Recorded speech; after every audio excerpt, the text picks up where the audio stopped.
everyone, and welcome to episode 2 of the DisplayShelf podcast. I'm your host, Isaac. I'm joined, of course, alongside my co-hosts, Garrett. Hello. And Jacob. Hello. Pleasure to be here with you, gentlemen. Of course, always a pleasure indeed. So we have made it to episode 2. That's an accomplishment, right, guys? It is. I didn't think we would make it this far. It's a really big accomplishment. You know, we made it out of the group chat, and here we are. We're on the TL now. We are on the TL. Indeed. x.com/DisplayShelfPod. As well as on Instagram at DisplayShelfPod. Or DisplayShelf Podcast. Shameless plugs. See, we're still new to this. Still got to learn how to professionally plug. It's all right. We'll get there. We'll get there. Hopefully. Maybe. Hopefully. Maybe. Perchance. We'll get there. Episode 2, big things are coming. Indeed, big things are indeed coming. There's lots to talk about. Indeed. Oh, yeah. You know, we are mostly a toy collecting podcast. That's kind of what we usually focus in on.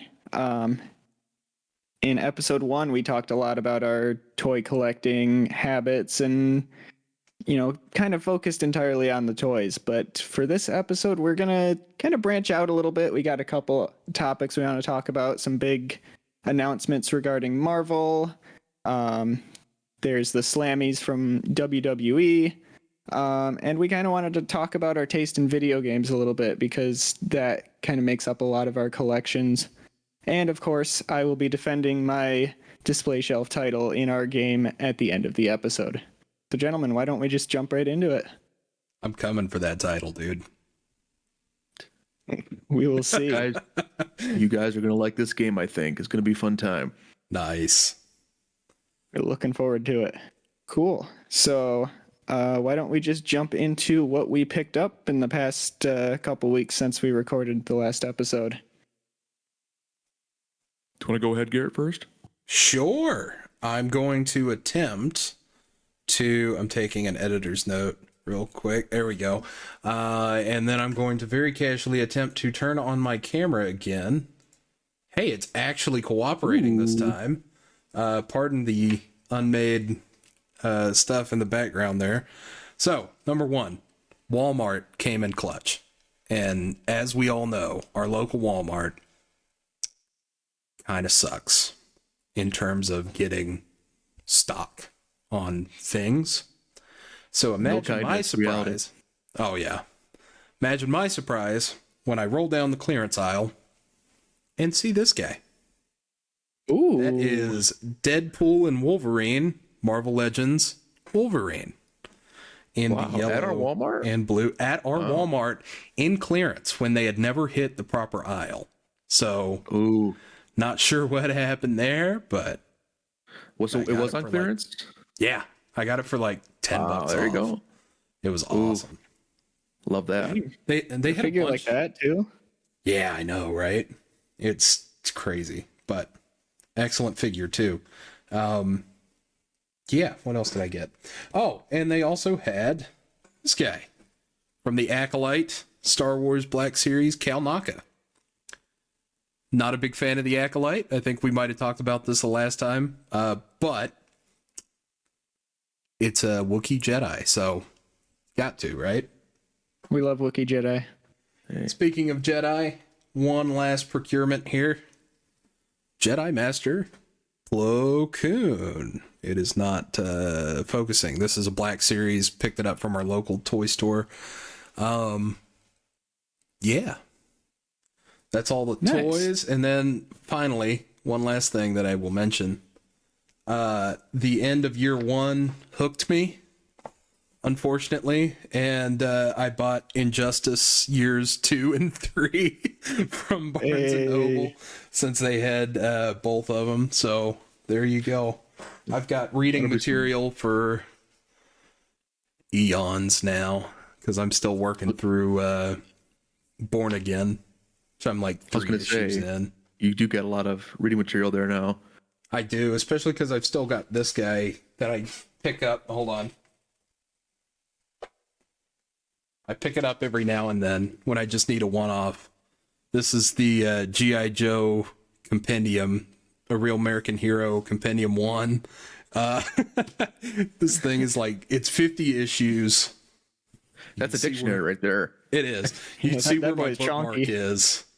I'm not as far into it as I'd like. I think I'm only like maybe 10 issues in. But like when you need something a little bit lighter than Daredevil, this is great. This is awesome. So yeah, that is all from me. How about Jacob? Yeah. What's next?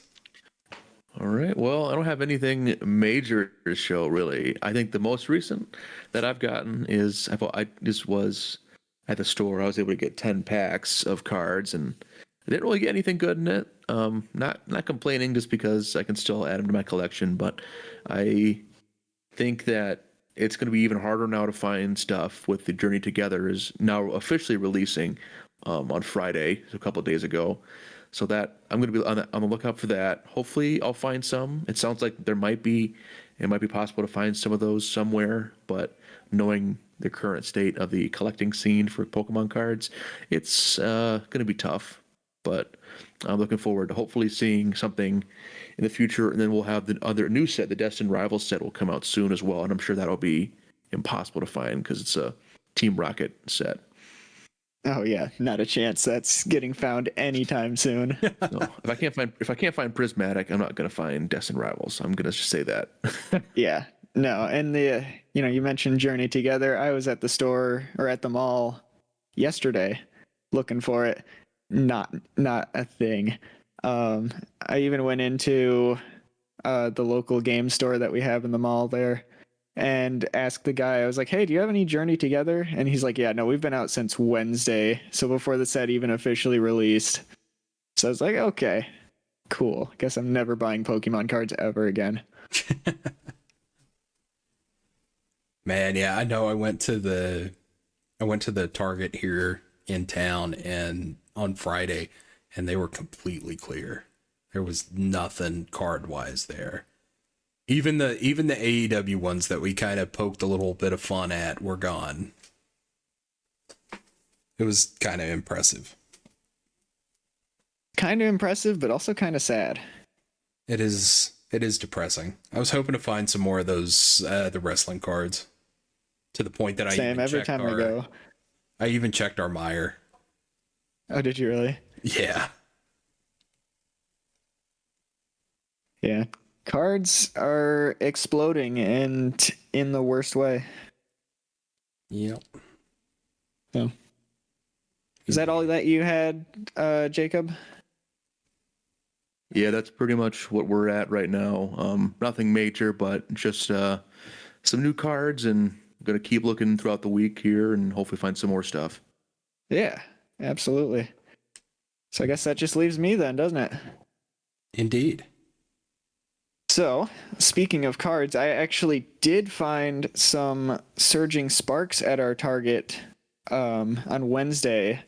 Thank you for the layup there, Jacob. You've been saying they restock on Wednesdays every once in a while. So after work, I was like, yeah, why not stop over there, see what they have. I doubt they'll have anything. And lo and behold, they had some Surging Sparks singles.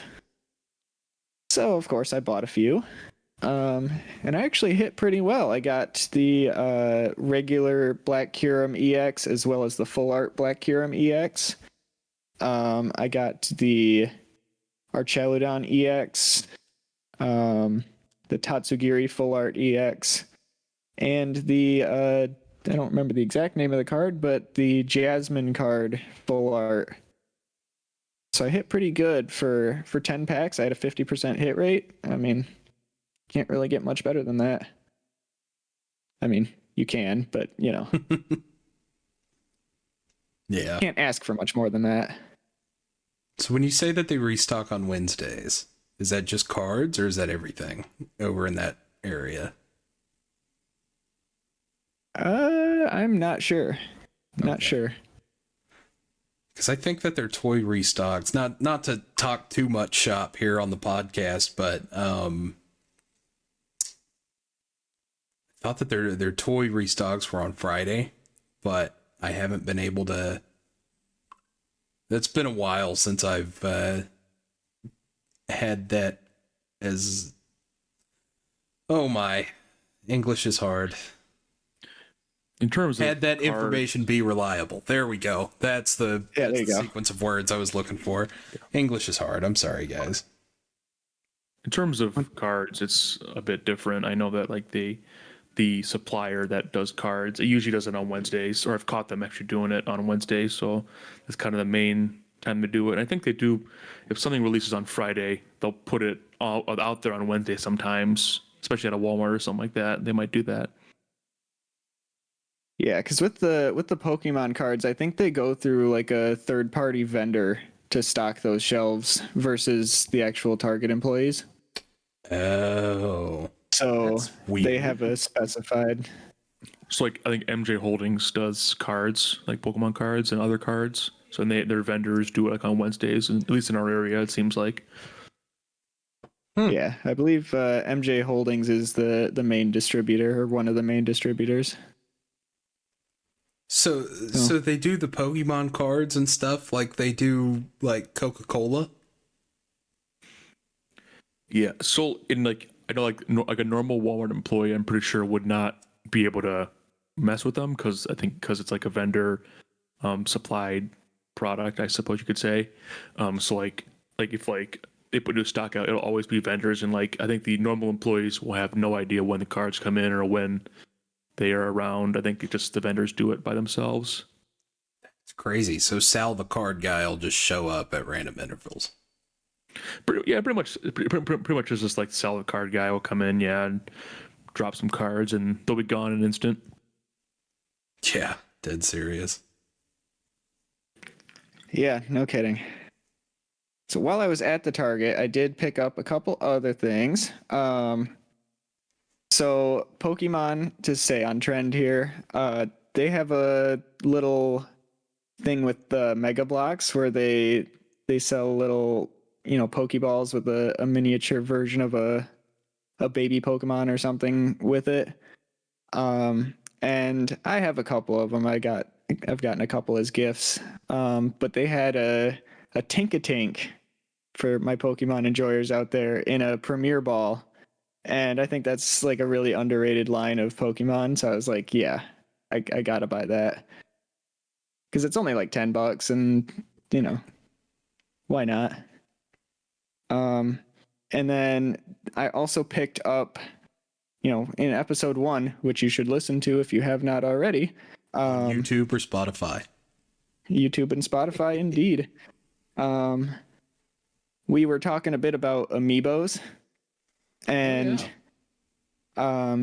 they had I think they might have done a re-release or something like that, a restock of the Twilight Princess, Zelda Twilight Princess Wolf, Link, and Midna sitting on the shelf at Target. And I'm not really an amiibo guy. I don't have a whole lot. So I picked it up like 3 times, set it back down, and was like, you know what? Screw it. It's like $15, whatever. And so now I have one of those sitting on my shelf, which is pretty cool. There you go. And yeah, you can also use it in the Legend of Zelda games like Breath of the Wild and Tears of the Kingdom, and they'll give you bonus stuff. So it's kind of cool to have those. Right. And, growing up a big Zelda fan and especially really liking Twilight Princess, I was like, you know what? Just for the kid in me, I'll get it. Why not? Yeah, there you go. So and then with the Mega Blocks and the Pokemon, are you excited that Lego and Pokemon has a collaboration coming soon? I am. It's a pretty cool little thing. We'll see how much it costs though, because it might get a little expensive. Whereas the Mega Blocks are pretty cheap. So I guess that's my one thing. But like, it's a Lego collaboration. That's awesome. So I've been looking for that for years. I've definitely not been procuring as much Lego as I was kind of hoping to this year purely because that stuff is too expensive. Like the Arc 170 Starfighter, the Star Wars one, is out, and it's like $80. And I'm like, I can't bring myself to do it, you know? Right. It's hard to justify.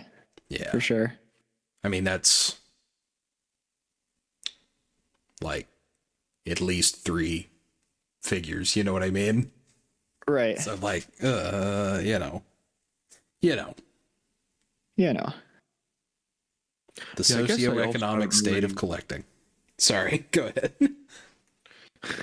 I guess I didn't really think about too how big of an announcement that was when it was announced pretty recently, and it's actually kind of a pretty big thing for like going Pokemon fans together to like kind of get some of those products. I think it's a pretty big partnership that's going to happen. It's actually kind of a bigger thing than I thought it was going to be. Yeah, it really is. I'm interested to see what ends up happening with the Mega Bloks partnership, though. Like, if that ends up going kind of by the wayside, or if Lego just kind of swoops in and says, you know what, the stuff that you guys were doing was great. Do it some more, or they'll do it like you said about the Pokeball builds. I think is a really cool thing, and I don't know if Lego would do that. You know what I mean? Right. Unless it was I like would hope so. I would hope so too. It could maybe be like a blind box type of thing, like the mini figures. I could see that, and that stresses me out a little bit. But yeah, that could definitely happen. Hey man, gotta catch them all. Gotta catch them all. Doesn't matter if it costs you $1,000. There's a pretty big money opportunity right now with how many possible things I could make for Pokemon. There's a lot of money in it. Indeed. A lot of money. And then, so to get back on track here, Sorry. I had one more. No, you're fine. That was actually very topical. And it was something I was going to bring up anyways, so Hey, that is fine. Hit the bullet note before I could get to it. So I mentioned I went to the mall again to look for Journey Together. Of course, didn't find any, because how would I ever find any? But I decided I'd stop into Barnes & Noble to see if they had some, because, I kind of figured they carry it sometimes. So see if people think it's a dead zone and don't scalp from it immediately. Of course they did, but while I was there, I did pick up some manga. So there's a prequel series to Attack on Titan called Attack on Titan Before the Fall. And usually our Barnes & Noble has like volumes 1 through 3, and that's about it. For some reason, they had volume 14 on their shelf, which is like way ahead of what I have. I have 1 through 6. But I was like, you know what? I've never seen it there, so I'll get it because I want to get the whole series eventually. So I got volume 14 of a series that I'm only 6 volumes deep into. Yep. And which is, par for the course. I also picked up volumes, 3 through 5, so 3, 4, and 5 of Blue Box, which I've been raving about to Jacob for the past 6 months, about how good it is. Sadly, they didn't have volumes 1 and 2, but I was like, you know what? I'm going to get it anyways because I really like the show. I'm going to read it now and start the collection. So that is it for my pickups. Nice. I spent a little cash, but it's fine. Yeah. Sometimes you gotta do what you gotta do. That's the hobby, though, Exactly. As you said, the socioeconomic state of collecting. Yep. Anybody watch anything cool this week? Or over the past couple of weeks, I guess? I suppose to stay on topic and get my stuff out of the way, the winter season of the 2025 anime season has wrapped up pretty much officially. I think there's maybe a couple stragglers, but for the most part, it's done. So I think I mentioned solo leveling in the last episode, the last episode of the podcast. That wrapped up yesterday as of the time of recording. Phenomenal. Love it. The one we were talking about too, Garrett, Sakamoto Days, finished up with the first season. New season coming in the summer. Wow, that's quick. Yeah, I'm interested to see how that plays out. I did. Doctor. Sorry to interrupt. I did watch the first episode of that. Oh yeah, what'd you think? It is interesting. As somebody that is not into anime and is not familiar with that style, it is. How do I phrase this? It is very stylistically anime. You know what I mean? Oh yeah. For so sure. like that's a bit of a learning curve, I guess, for me. Yeah, it takes some getting used to, for sure. It does, yeah. But overall, I like the concept and I like the first episode. So there you go. Nice. Heck yeah. Well, Sorry to interrupt. looking forward to hearing your thoughts as you progress. Yeah. Another one that wrapped up, the first part, I believe they're doing it in 2 parts, of the final season of one called Dr. Stone, which is awesome. I actually really enjoyed that show. I didn't realize how much I missed watching it until the first episode of this season came out. And I was like, oh, wait, this is great. I love this.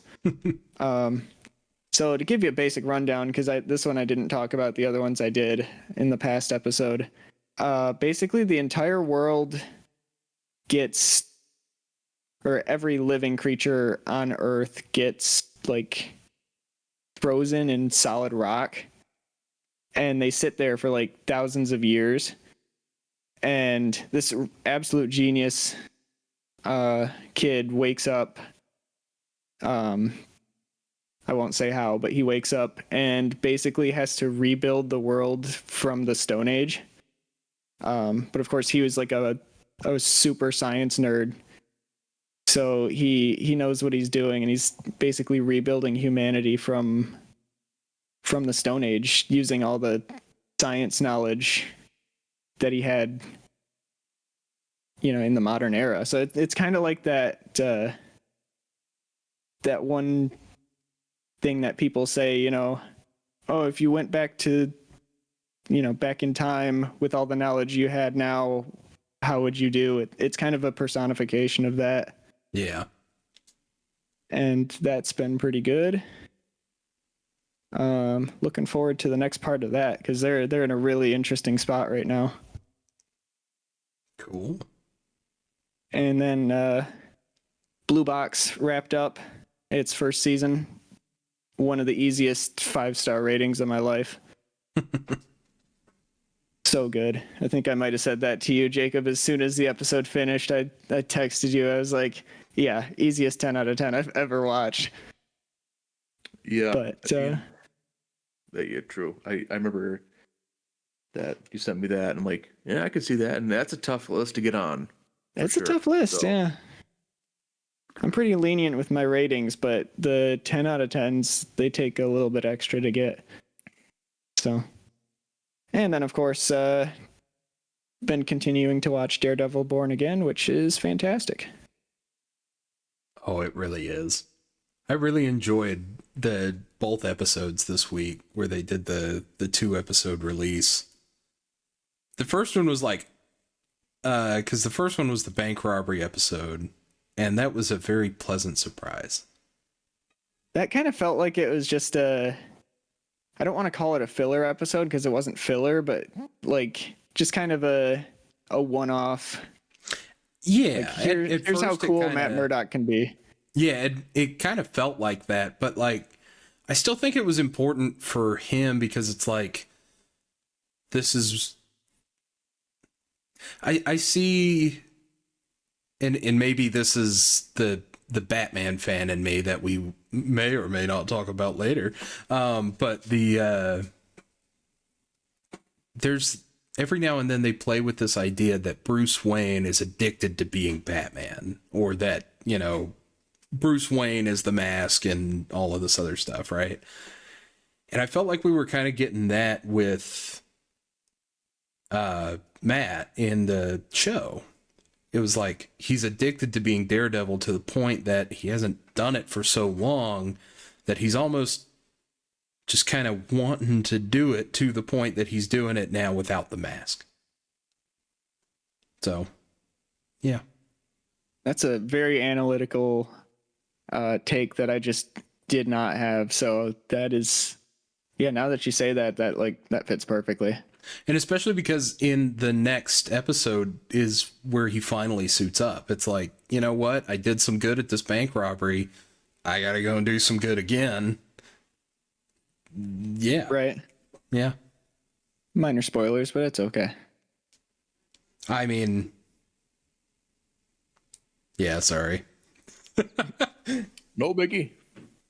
They were vague, so it's fine. I mean, a lot of those shots were in the trailers. That is very true, yeah. To be fair. Cut together season that's turning out to be very good. Yeah, which I don't know if you read the reports about the reshoots and stuff like that, but the one thing that I was reading was like the original cut didn't have Daredevil suiting up until episode 4, and it was framing it as like a bad thing. And now here we are in the actual timeline, or whatever you want to call it, where episode 6 is where we get the suit up. So, right, so it's later than the reports were saying. Is it a good thing or a bad thing? I thought it was a good thing. It's a good thing. Yeah. I mean, if you're trying to sell the effects of foggy, I was getting ready to say something. If you're trying to sell the effects of the first 15 minutes of the first episode, yeah, there you go. There you go. That's the best way to, gosh. Then you're not gonna have him suit up until he sees a reason for it, and then that's the whole point of the stuff with the White Tiger and the conversation with the Punisher, which was amazing. And yeah, Daredevil's cool. Daredevil's really cool, Matt Murdock can be just as cool, if not cooler. maybe.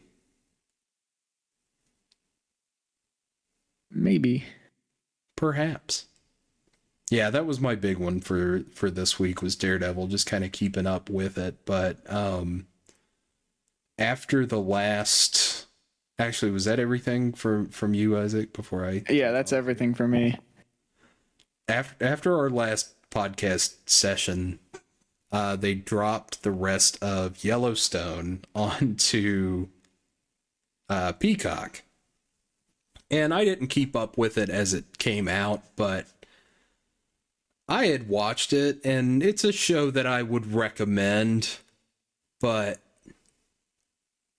the ending was kind of anticlimactic, and I don't think they could help it, because I don't know how much you guys follow that stuff or anything, but basically Kevin Costner was trying to, I don't know if he was trying to execute creative control. It sounded like something that The Rock would do in wrestling.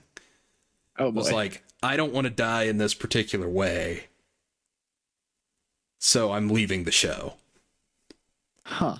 And he's the main character of the show, so it's like all of a sudden he's dead. It's minor spoilers, but you know, what else are you going to do with a character that is very important but, you know, isn't around anymore? And it's weird, because like, do you guys care about spoilers for this show? It's like white people anime. Yeah, but maybe our listeners might. So I'd say try to keep it as tame as possible. So how about this? Skip ahead. I will give myself a minute and a half. There you go. Skip ahead about a minute and a half if you don't want any spoilers for Yellowstone Season 5, Part 2, starting now. So they sell the ranch to the Indian reservation at the end of this. And it's like, I get it. It was like, my daddy respected you, and so we're going to sell the ranch to you instead of giving it to the evil corporation, which is going to destroy the land and all of this. And I'm like, okay, but I don't know. It just fell really flat to me. Like, I don't know. Maybe I was expecting more. Maybe I shouldn't have been. Yeah, that's all I've got. You know. But yeah. And resume. Yeah, which we're not at a minute and a half, so I'm also almost done with Breaking Bad. I've seen it before, but wanted to rewatch it. And then hopefully I'm going to pivot into Better Call Saul, which I've never seen. Ooh, okay. Well, I'd argue it's a little bit better, so I think you should definitely watch Saul. Oh, Yeah, okay. I think it is. I mean, they're both great, but I think it's a little bit better. Oh man, now I'm excited. Because I was gonna kind of think about pause. I might try and pause after Breaking Bad and watch Sakamoto Days, which I guess those are only like what 20 minutes a pop. Yeah, they're like 20 something. Yeah, all right. So I'll watch that and then I'll do Better Call Saul. Yeah, because there's only 11 episodes of Sakamoto, so it's not long, at least Also, until season 2 comes out. Yeah, you can give yourself like a week or so and then hop back into it. Sweet. Yeah, but that is all from me. Jacob, you got anything for the group? Yeah. I do. Well, the way my viewing habits work, I feel like with TV, is they're really like I'll come back to certain things like at certain times to kind of get like really into it for a while. So I'm kind of in like the Seinfeld kick right now. Oh, I love Seinfeld. So, it's amazing. I mean, that's the best show on television. Classic.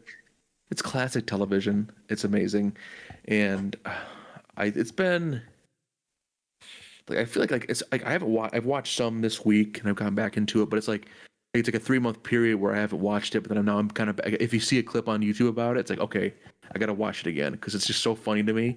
So I've been kind of watching that lately, and also I'm also on a Family Guy kick. I kind of started watching that a bit on Hulu. Let's go. Family Guy. I think it's hilarious. I know people don't like the new seasons, but they have like almost every season I think on Hulu right now, so I can kind of watch all the what I think is good, like the season 6 stuff like that, season 7, 8, those kind of ranges. Those are all some pretty funny stuff and some good classic episodes I like.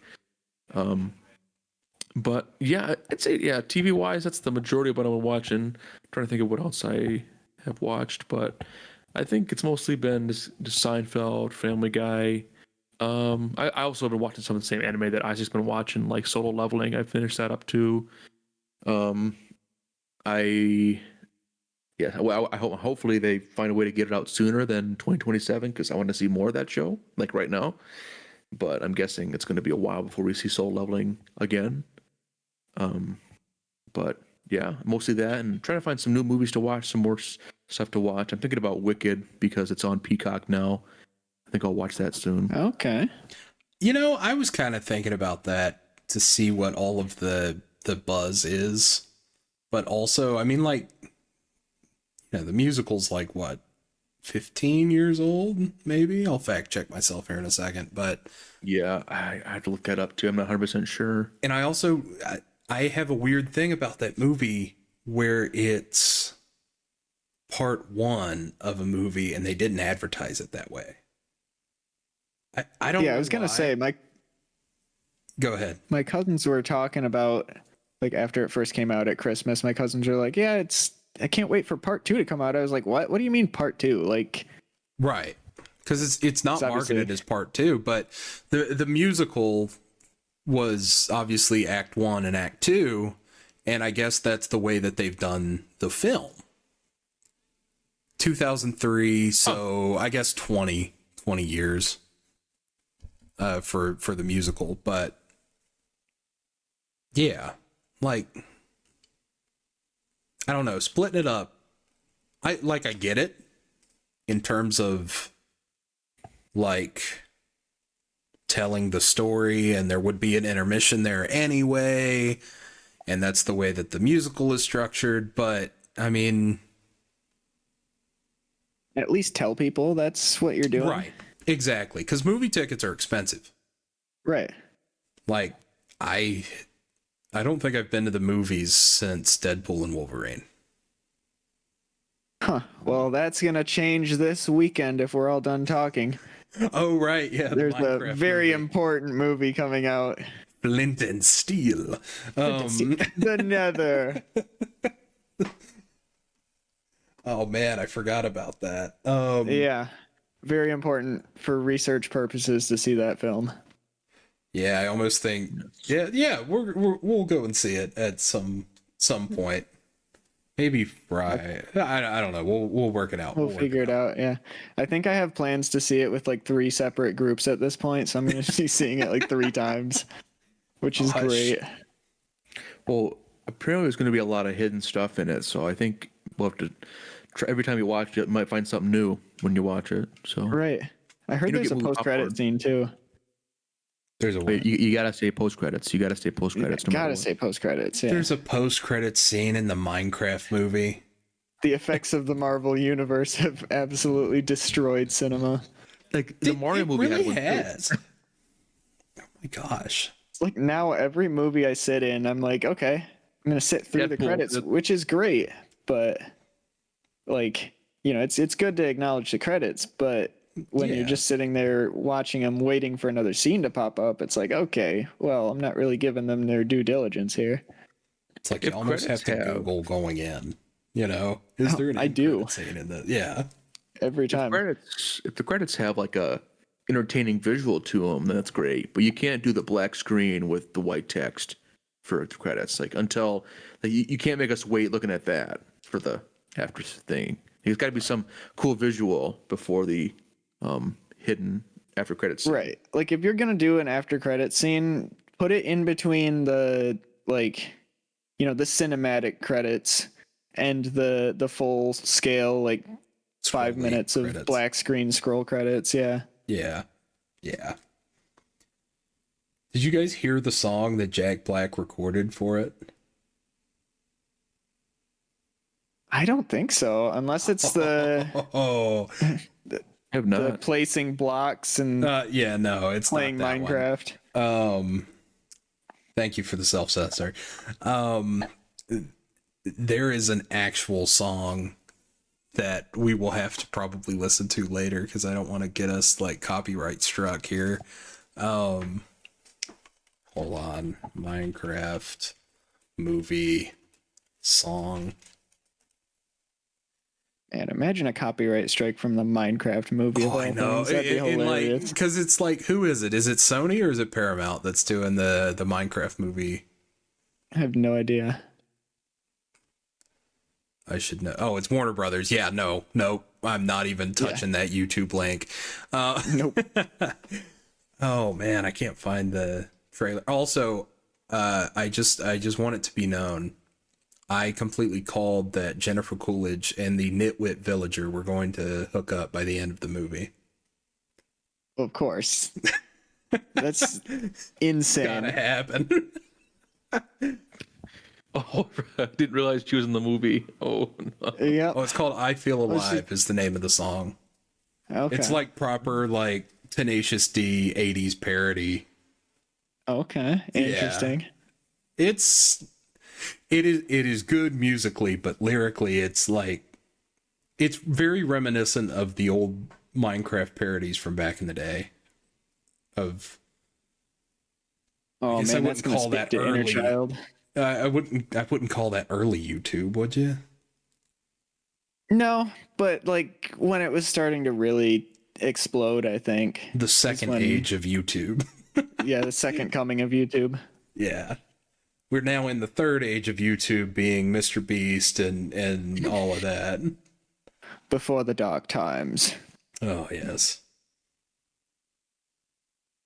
The third age of YouTube. The third age of YouTube is crazy. Oh man. Because like, Good movie idea. where does I mean, we're not talking about wrestling yet, but this would be a good segue if we were. Does Logan Paul fall into the second or the third age of YouTube, you reckon? Ooh, I don't know. I want to say second age. But... Yeah, it seems very second age, very kind of.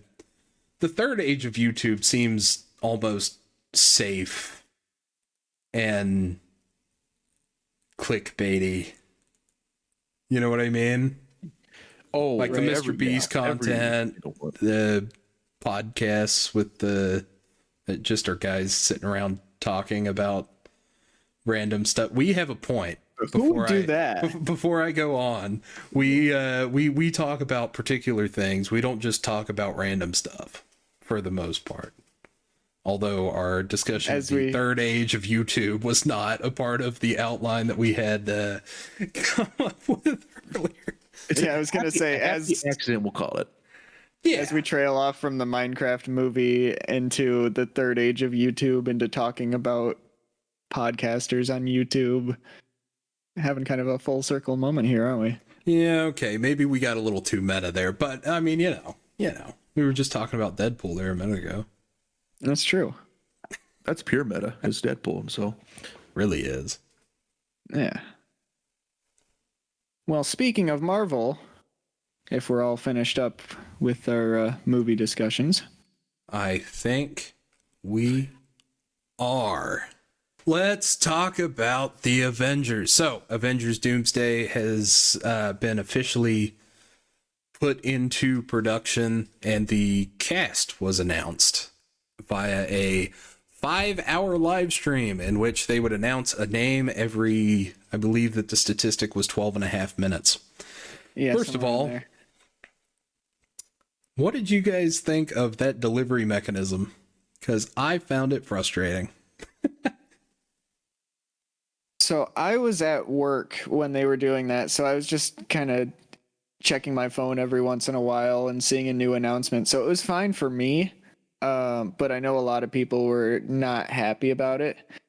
That being said, I think it was, as much as I hate to say it, it was a really good marketing decision from them. I mean, they had people talking about their announcement for 5 hours straight.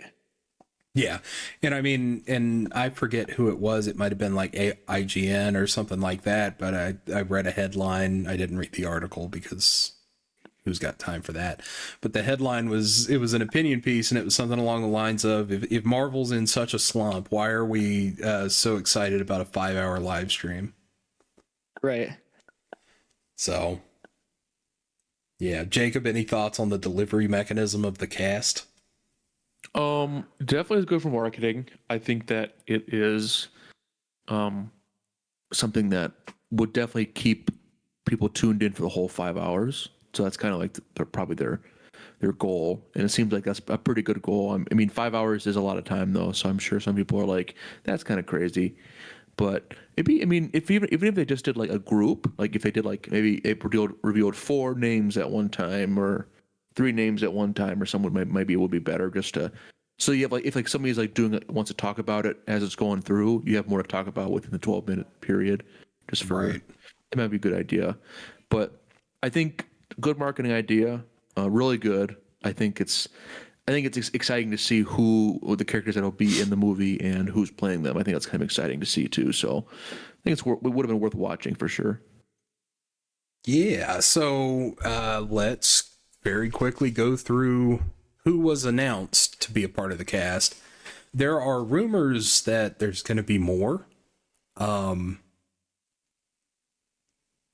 Yeah, there's rumors. I don't know if those will end up coming true or not, because this is a pretty sizable cast list. So, yeah. There might be another 5-hour live stream. Yeah, maybe. There might be. Could be the best movie of all time. I'm going to try and read these through in the order in which they were announced. so bear with me here. Take a deep breath. We have Chris Hemsworth as Thor, reprising the role of Thor. Vanessa Kirby reprising the role of Sue Storm, or the Invisible Woman, from the upcoming Fantastic Four movie. Anthony Mackie's returning as Sam Wilson. Sebastian Stan as Bucky Barnes. Latita Wright as, I hope I'm pronouncing that right. As right. Shuri, the Black Panther. Paul Rudd with a tiny chair is Ant-Man. Wyatt Russell as John Walker. Anybody want to help me out with this one? I'm gonna go with my best pronunciation and say it's Tenoch Huerta Mejia as Namor. That's so much better than I was doing, than I was gonna do, and I'm so happy that I pitched that one to you. Evan Yeah, Moss, I took Spanish in high school. Yeah, I took German. Evan Moss Bachrach, maybe, as Ben Grimm, or The Thing. Simu Liu reprising the role of Shang-Chi. Florence Finally. Pugh as Yelena Belova. And the first kind of interesting one, Kelsey Grammer returning as Hank McCoy, a.k.a. Beast. Lewis Pullman as Bob, a.k.a. Sentry, which might be a minor spoiler for Thunderbolt, but if you're listening to this podcast, I assume you're a nerd and you know that already. Danny Ramirez as Joaquin Torres. Joseph Quinn as Johnny Storm. David Harbour as the Red Guardian. Notice I didn't try the Russian there. Winston Duke as M'Baku. Hannah John Common Sure. as Ava Starr, aka Ghost, that I forgot was in Thunderbolts, I'm not gonna lie. Yep. And here come the fun ones. Tom Hiddleston as Loki, Patrick Stewart as Professor X, Ian McKellen as Magneto, Alan Cumming as Nightcrawler, Rebecca Rahman, I'm going with the silent J there, as Mystique, James Marsden as Scott Summers, aka Cyclops, Channing Tatum as Gambit, He's gonna Pedro make a name for himself Pascal, here. I know, I'm so excited, Pedro Pascal as Reed Richards, and finally, the one that we kind of already knew about, Robert Downey Jr. as Doctor Doom. Oh my gosh, what do we think of that cast? I mean, you can't really get much more star-studded than that. Indeed. So the one comment that I'm going to make here is that we're assuming that Patrick Stewart, Ian McKellen, Alan Cumming, and the rest of the X-Men crew are reprising their roles from the X-Men, and that they're not being cast as somebody else. I don't know if any official statement has been made on that front, but like, I don't know. I think it'd be kind of funny if Alan Cumming showed up and he was just somebody else. Yeah, that'd be great. Now, I don't know who he'd be, but you know, it'd still be kind of interesting.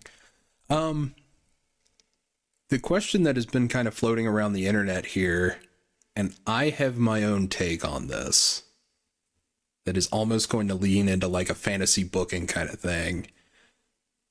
Are we getting an Avengers versus X-Men movie? You know what? Because I don't really want to spoil the credit scene of Captain America: Brave New World. Please do skip ahead 10 seconds because I haven't seen the movie. Okay. Well, actually, ask Jacob before you do. Yeah, you can go and do that.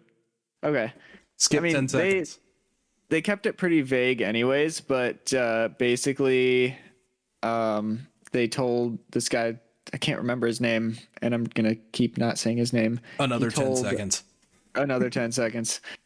He told Sam Wilson to be ready because they are coming. And that's a direct quote of they. So that could be anybody. That could be. So it very well could be anybody. Yeah. But yeah.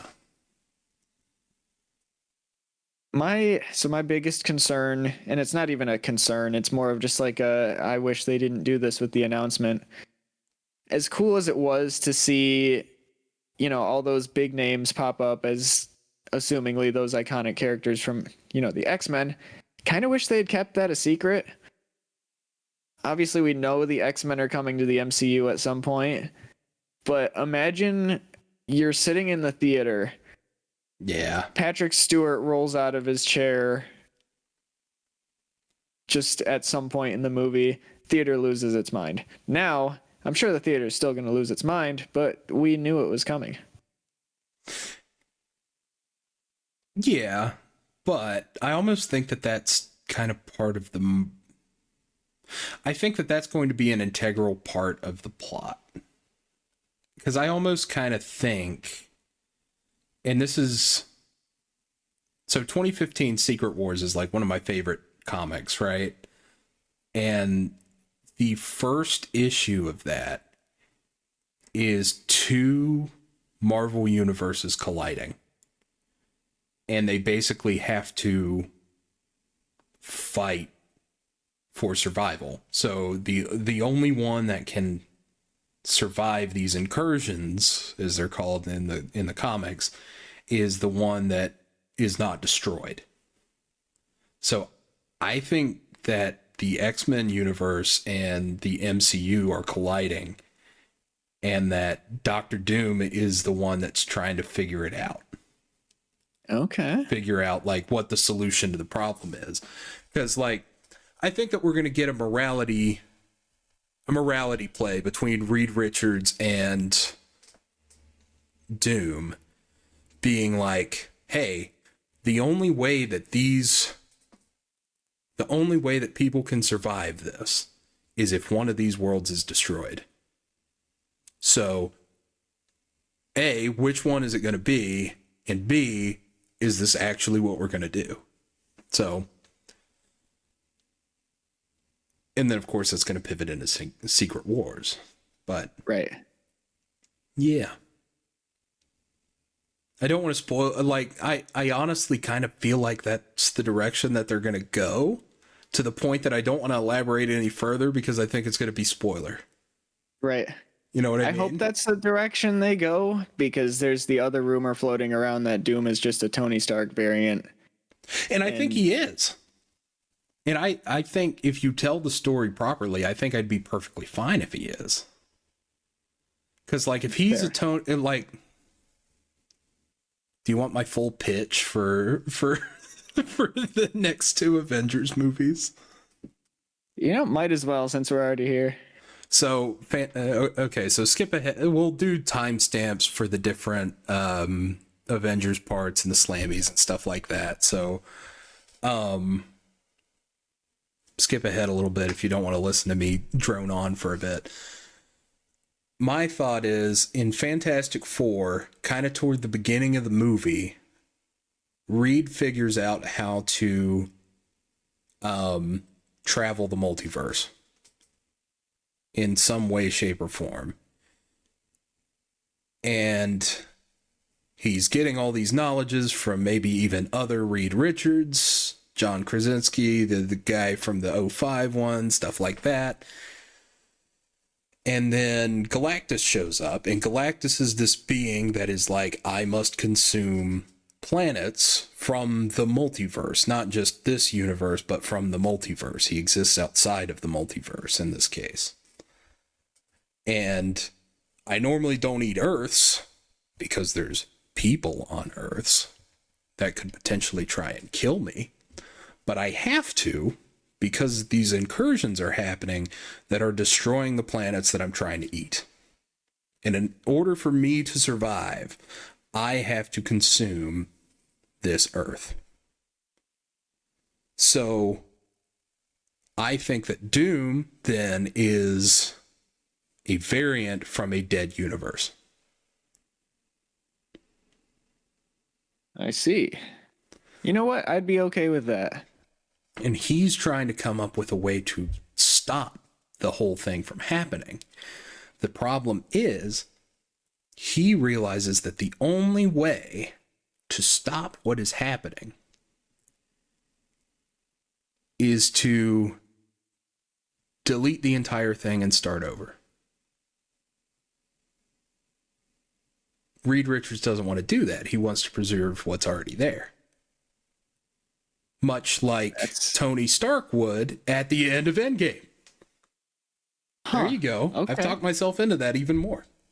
There you go. Well, I guess we'll see if you become a prophet come 2026. They need me to write this stuff is what they need. No, I'm kidding. Get this man in the writing room right now. I'm kidding. Anyway, there are some notable omissions. Notable emissions. No, omissions, Notable omissions from the cast here. The two big ones being Tom Holland and Benedict Cumberbatch. Yeah, so I can't speak for old Benedict Cumberbatch, because I don't know what the situation is with that. But the rumor that I heard about Tom Holland and Spider-Man is that Spider-Man 4 is supposed to be taking place essentially concurrently with Doomsday. Yeah, I had read that too, and I think that could be cool. I think it almost might be better for his character arc too, for him not to be included in, at least this Avengers movie. Obviously, you kind of want him there for Secret Wars. But because he ended No Way Home going back to just the friendly neighborhood Spider-Man, I kind of don't want to thrust him into, hey, this is a multiversal level threat. Right. I kind of just want to see him, play the New York City Peter Parker again. I want to see him against Kingpin. And I Yes. know we were just talking about Daredevil there a minute, but Kingpin is the mayor of New York. That's not good. Right. So, yeah, I don't know. Jacob, So for Strange, what do you think? Oh yeah. Oh, sorry. No, go ahead, Jacob, if you got some thoughts to go for. Well, that would make sense. I see there's like an unannounced title. I wonder if that could be the Spider-Man movie or not. But yeah, so that was another thing I was looking at, was that Phase 6 is only like halfway announced. So we've got the Fantastic Four movie on the in July of this year, and then there's an unannounced movie in February, Doomsday in May, Spider-Man in July of 26, and then another movie in November. And then Secret Wars in 27. yeah, I mean, if the theory would make sense if it was like, I could see like the rumor of taking place at the same time as Doomsday, and they're so close. The release date's so close to each other, so I could see that being a possibility. Yeah, kind of like what they did with the Infinity War and Ant-Man and the Wasp, where they kind of had that happening at the same time as well. Yeah. Yeah, and I think Benedict Cumberbatch does a great job as Doctor Strange. Is there any like reason we know of why he wouldn't be in it? No, he's Doctor Strange per the end of Multiverse of Madness is off doing something somewhere. But I almost feel like he has to be involved in Secret Wars in some way, shape, or another, to the point that I think that February 26 movie is a third Doctor Strange movie. Oh, yeah. That's pure speculation on my part, but Strange was a very important part of, and I know the comic book is not necessarily like gospel here, but he was a big part of the comic, and I think that he would be a big part of this too, but I don't know. We'll see, yeah, because I think at the end of the post-credit scene for Multiverse of Madness, he went off, like he got summoned by what's her name? I can't remember. I didn't know in the first place, so I can look it up. Yeah, it's but basically he got grabbed by her to help solve the problem of incursions, if I remember correctly. It's been a minute since I... Maybe So maybe then it's them and Doom and Reed? Possibly. Doctor Strange 2. End credits explained. Don't give me an article. Oh, it was Charlize Theron, wasn't it? Yeah, it was. Yeah.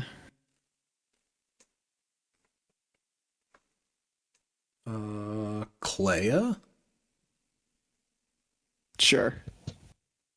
She tells him, quote, "You caused an incursion and we're going to fix it." Interesting. Yeah. I've only Yeah. seen that movie one time. So I've seen it like 3 maybe. Yeah. So Yeah. Anyway.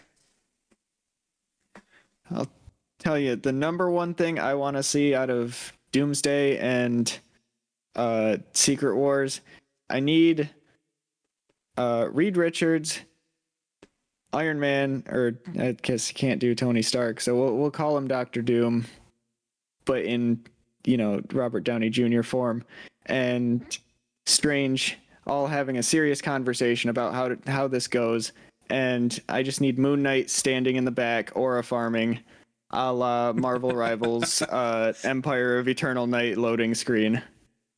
Oh, yeah. That's all I need. I don't think Moon Knight is showing up in this. Maybe Secret he's Wars, not. but I don't think in Doomsday. But that would be great. There's a god in his head. Do you think that Moon Knight is more of the street level Daredevil style Avenger, or do you think he's fits in with the Doomsday crowd? I mean, my knowledge is pretty much limited to the MCU show, so Right. I don't know. Yeah, me neither. I think he's had a lot of interactions from what I know with like Punisher and Daredevil and that crowd. Yeah. But then again, that's the comics and everyone interacts with everybody at some point. Yeah, that's very true. Very true indeed. Yeah. Any closing thoughts on the Avengers before we move on? I was thinking I am really happy really happy to see this cast list because it's generally a lot of it's star-studded for sure. I think it's really cool, and I'm glad you get Tom Hiddleston as Loki again and Chris Hemsworth as Thor. I think they're a great dynamic. I'm glad they're in it still, and I feel like I'm seeing Pedro Pascal in everything now. I don't know why. I just feel like he's in everything nowadays. Yeah. Like I saw him in a commercial recently, and I've seen him like on a couple different ones, and not that I'm complaining. Nothing wrong with Pedro Pascal, but I think I've seen him in a lot of stuff lately, and I know that Robert Downey Jr.'s Doom is definitely going to be one of those controversy takes that probably will take the internet by storm for years to come. I just hope that they make it make sense. You know what I mean? I'm Like perfectly fine with the casting, but if they're to me, there were two routes that you could take with it, and they've already confirmed that he's going to be a Tony Stark variant. But to me, really? he could. Yeah, I think that the Russos did in an interview, the directors. But to me, you could have taken two directions. You could have either been a Tony Stark variant, or B, just leave him in the mask. Don't show his face. Simple as that. Yeah. Only when like the hero is coming up and takes his mask off and goes, "It's Tony Stark." Right. Tony Stark. They back up in Tony amazement and like Stark. get distracted, and then his evil plan unfolds. Yeah, Tony maybe. Stark. Hello, Peter. Hello, I Peter. didn't know Joe was going to be in Doomsday. Hey, Peter. Hey, Peter. Hey, Peter. Oh, we are all equally brain rotted. I love it. Yeah. I think it's time to focus a bit on the wrestling aspect, and in particular, the Slammy Awards.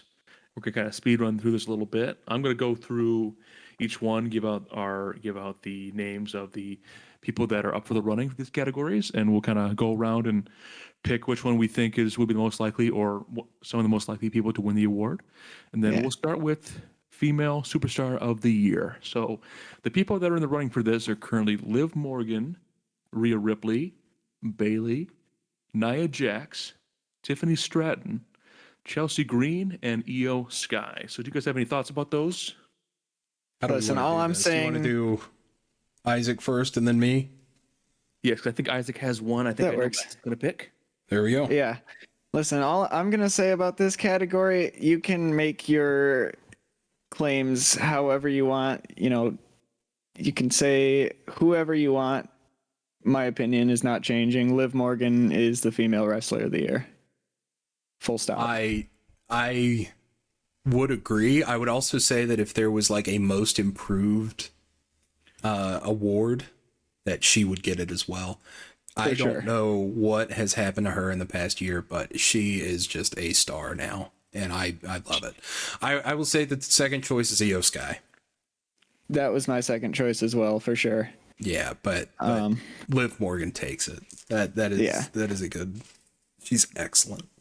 Yeah. This was the one category I really wanted to rant on. So, Jacob, you want to give your take first, and then I'll go on my little rant. Yeah. So I would say we're all unanimous in the fact that Liv Morgan should be the winner of the Female Superstar of the Year. I would also give like honorable mentions to like Io Sky and Tiffany Stratton, and based on in-ring stuff that's happened or off the ring kind of lore that's been going on. I think they have reasonable cases for being good in the running for Female Superstar of the Year. But of course, I mean, we haven't stopped talking about Liv Morgan the entire year, so there's no question to me that Liv Morgan is the winner for that. Yeah. Absolutely. For sure. My thing with Liv Morgan here, so for those that don't know, I don't think I mentioned it because we haven't really talked wrestling yet on this podcast, but I started really getting into wrestling start of last year, right around Royal Rumble of 2024. And I was kind of thinking, oh yeah, it'll just be kind of like a fling thing until WrestleMania, and then, you know, we'll go wherever from there. And like once WrestleMania kind of happened, I was like, okay, am I still like really enjoying this and yada yada yada? And then the whole Liv and Dom storyline started, and my attention was glued from then on. So I don't want to say she saved wrestling for me because I think I still would have been watching, but during the summer there was kind of a lull in who I really cared about, and her and Dom filled that role for me. So not only is she, I would say, my favorite wrestler, but like she did a lot for me as a viewer last year. And obviously, you know, she had great accomplishments as well and has had some insane matches, and like you said, has been insanely improved. So yeah, there's my little Liv Morgan rant. Yeah, like just the wrestler that she was even a year ago, walking into the 2023 Royal Rumble versus, or 2024 Royal Rumble versus 2025, it's like night and day. Not only like the star power, but also the in-ring quality is just, she has excelled in every way this year. Right. And you got to think too, she is in some way involved in almost every single women's feud at the moment, like main event, aside from the Tiffany Stratton, Charlotte Flair. Right. She has had a part to play. It's like she was in the Jade feud with Right. Bianca and Naomi. She obviously got involved with Rhea and Io. So like she's just kind of everywhere. Indeed. And rightfully so. I think she deserves it. I mean, like she's somebody that people will tune in and want to watch. Like you when you start an episode of the show, right? I'm trying to think, SmackDown, right? We start the episode of SmackDown, like she's gonna be get tons of cheers, and as she's walking down, like doing her entrance, and as they introduce the highlights of the night, and I'm sure like she's always the one that everyone's like excited to see, so it's well deserved, honestly. Definitely. Yeah. Still, I wish they could figure out her booking for Mania though, because as of right now, we are about 3 weeks out, and she has absolutely nothing to go on. Which, so that's cool. Well, we'll talk about. So, for the listeners, episode 3 is going to be our full WrestleMania preview. So we'll be talking a lot more about wrestling and how the booking has gone and all of that. But yes, I completely agree with you. Yeah. Okay, any other thoughts about the female superstar of the year? Nope. Okay, well, let's go to the flip side and talk about the male superstar of the year. So the candidates are Cody Rhodes, Roman Reigns, Gunther, CM Punk, Damian Priest, Drew McIntyre, Jey Uso, and Seth freaking Rollins. So you want to go first this time, Garrett? No, because I haven't totally made up my mind. Okay, you want to go Sure. first this time, Isaac? I would love to. So, in the same way that Liv Morgan kind of brought me into wrestling, I'd say Cody Rhodes was like the main, like his feud with Roman and The Rock for Mania 40 got me into wrestling, and that's carried on as his stretch as a champion. So I think for me, it's as much as I would love to say Punk or Drew, I think it has to be Cody for me. Has such good feuds, and like that KO feud, phenomenal. Yeah. I was honestly debating between Cody and Punk, and I was getting ready to say Punk, but then you brought up the KO feud. And Yeah, that was my heart is now telling me Cody Rhodes, who is like on my professional wrestling Mount Rushmore, so right. yeah. It's going to be another unanimous, I think. So Cody Rhodes, I would pick too. I think CM Punk is also a reasonable choice. I think he's done great as he's been back to WWE. I think he's done an amazing job. It's been really entertaining to watch him and Drew go at each other a ton. And also simply Jay, also the fact that he won, that he's finally won. Oh shoot, my brain's going blank. Royal Rumble? Not WrestleMania. Royal Rumble. Rumble. The fact that he won Royal Rumble, I thought was pretty cool, and I think it helped give him a huge spotlight, which I think is great for him. Oh yeah, there's no doubt he's one of if not the most over superstars on the roster. So I think for that alone, he's really built himself up. So you make a good point. Yeah, but I mean, all in all, if I were to cast votes right now, I mean, Cody Rhodes is definitely what I would pick for sure. Yeah, good deal. Which, if you have no more thoughts on that, which we can start talking about the most memorable entrants here. We're good. So there's definitely some interesting ones on this list. I'll go through them right now here. So we have to start Cody Rhodes at WrestleMania entrance. You have Jey Uso on Raw on the Netflix debut with Travis Scott. You also have Roman Reigns at WrestleMania, as well as The Rock at WrestleMania. Bayley at WrestleMania. Randy Orton at WWE Bash in Berlin. Seth Rollins at WrestleMania with the Philadelphia Mummers Band. Sami Zayn in Montreal with Jey Uso. Sami Zayn at WrestleMania with Kevin Owens and Chad Gable. Logan Paul at SummerSlam with MGK. And Dominic Mysterio at WWE Bad Blood with Liv Morgan and the Low Rider. And Drew McIntyre at WWE Clash at the Castle. So who would have to go first for this one? I'll take it. I'll say that in terms of most memorable, I think it's The Rock at WrestleMania. I absolutely love Sammy's entrance though with KO, especially a year later after having the Elimination Chamber feud. That entrance was really, really cool and really kind of heartwarming. But in terms of most memorable, I think it was The Rock. Big, flaming bull. Isaac? See, you're selling me. You're selling me. I think my heart really wants to say Dom and Liv in the lowrider. Oh, yeah. Because that was a good one. It's so good. And obviously I'm biased as Liv Morgan's #1 supporter, but I think you might be onto something with the Rock, but also the Cody Rhodes one too, where he was this the one with out, the helmet? Yeah, I think so. Yeah. I would assume. Yeah, the helmet was kind of weird. That's what I was thinking. Is the helmet one? Yeah. Yeah. Because the thing with that one too is that it had such a good like representation of the storyline as well. Not just like it was a cool entrance, but it was like the war-torn American flag in the background, right? Like on a battlefield and stuff after the main event of night 1, where it kind of went through it with the Roman and the Rock. So yeah. I think if I really had to pick one, I think you might have sold me on the Rock. You're allowed to have different opinions, Isaac.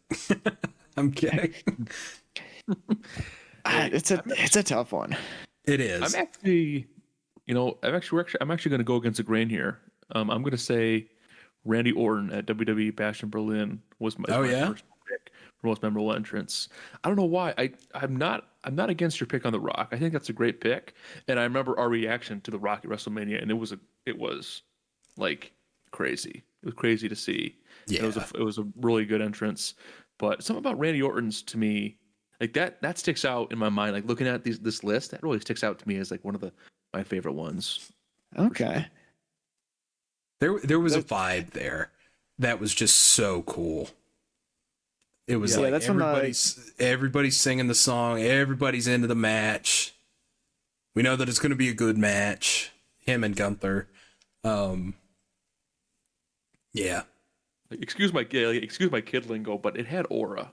It really did. It had aura. Yes. It did. It did. Indeed. Man. Now this is a fun one. OMG moment of the year. This one is kind of fun. So you have Cody Rhodes versus Roman Reigns. Match finish at WrestleMania.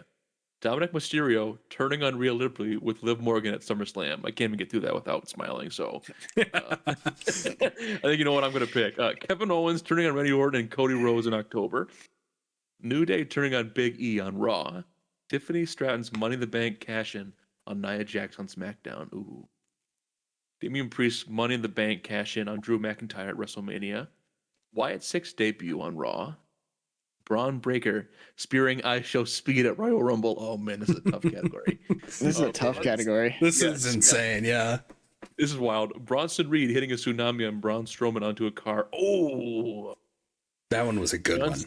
Yes. John Cena turning on Cody Rhodes at WWE Elimination Chamber. Oh, jeez Louise. How can I pick this? Roman Reigns returning at SummerSlam. Io Sky beating Rhea Ripley to become the women's world champion on Raw. I have no clue what I'm picking now. I do. And honestly, I think there's just an objectively correct answer here. As much as my heart is calling for Dom turning on Rhea, because I mean we were all sat in that same room together. You guys saw how loud I popped. I think you jumped off the couch. I think I was standing up, hands on my head, and I think what match followed that, I don't even remember, but that entire match, I completely disregarded it, and I think I said like 2 or 3 times, "Hey, reminder, Dom turned on Rhea for Liv." Yeah. My heart really calls me there, but I think objectively the correct answer is John Cena turning heel. Yeah. Because that was just an insane.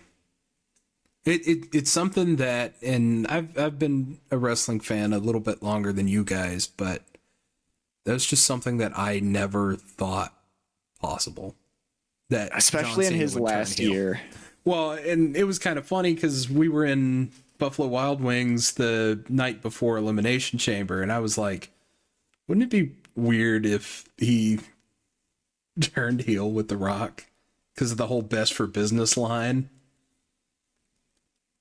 But What can I say? You're a prophet. You called it.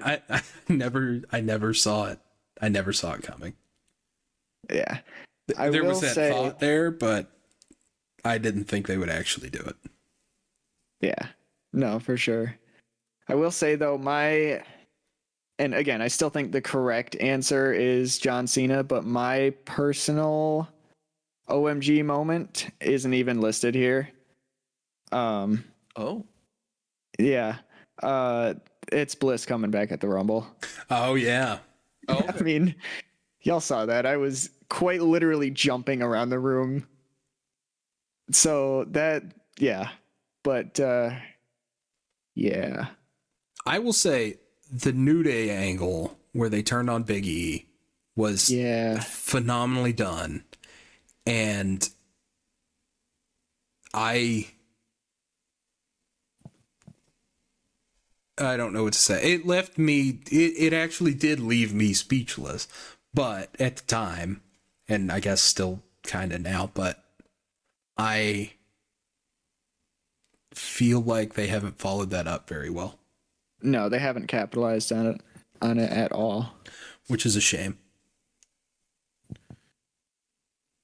The other one I want to point out on this list real quick is the Wyatt Six debut. I know they haven't really followed through on that very well, but at the time that was insane. Mm-hmm. yeah. I mean, It's a lot of good moments from this past year.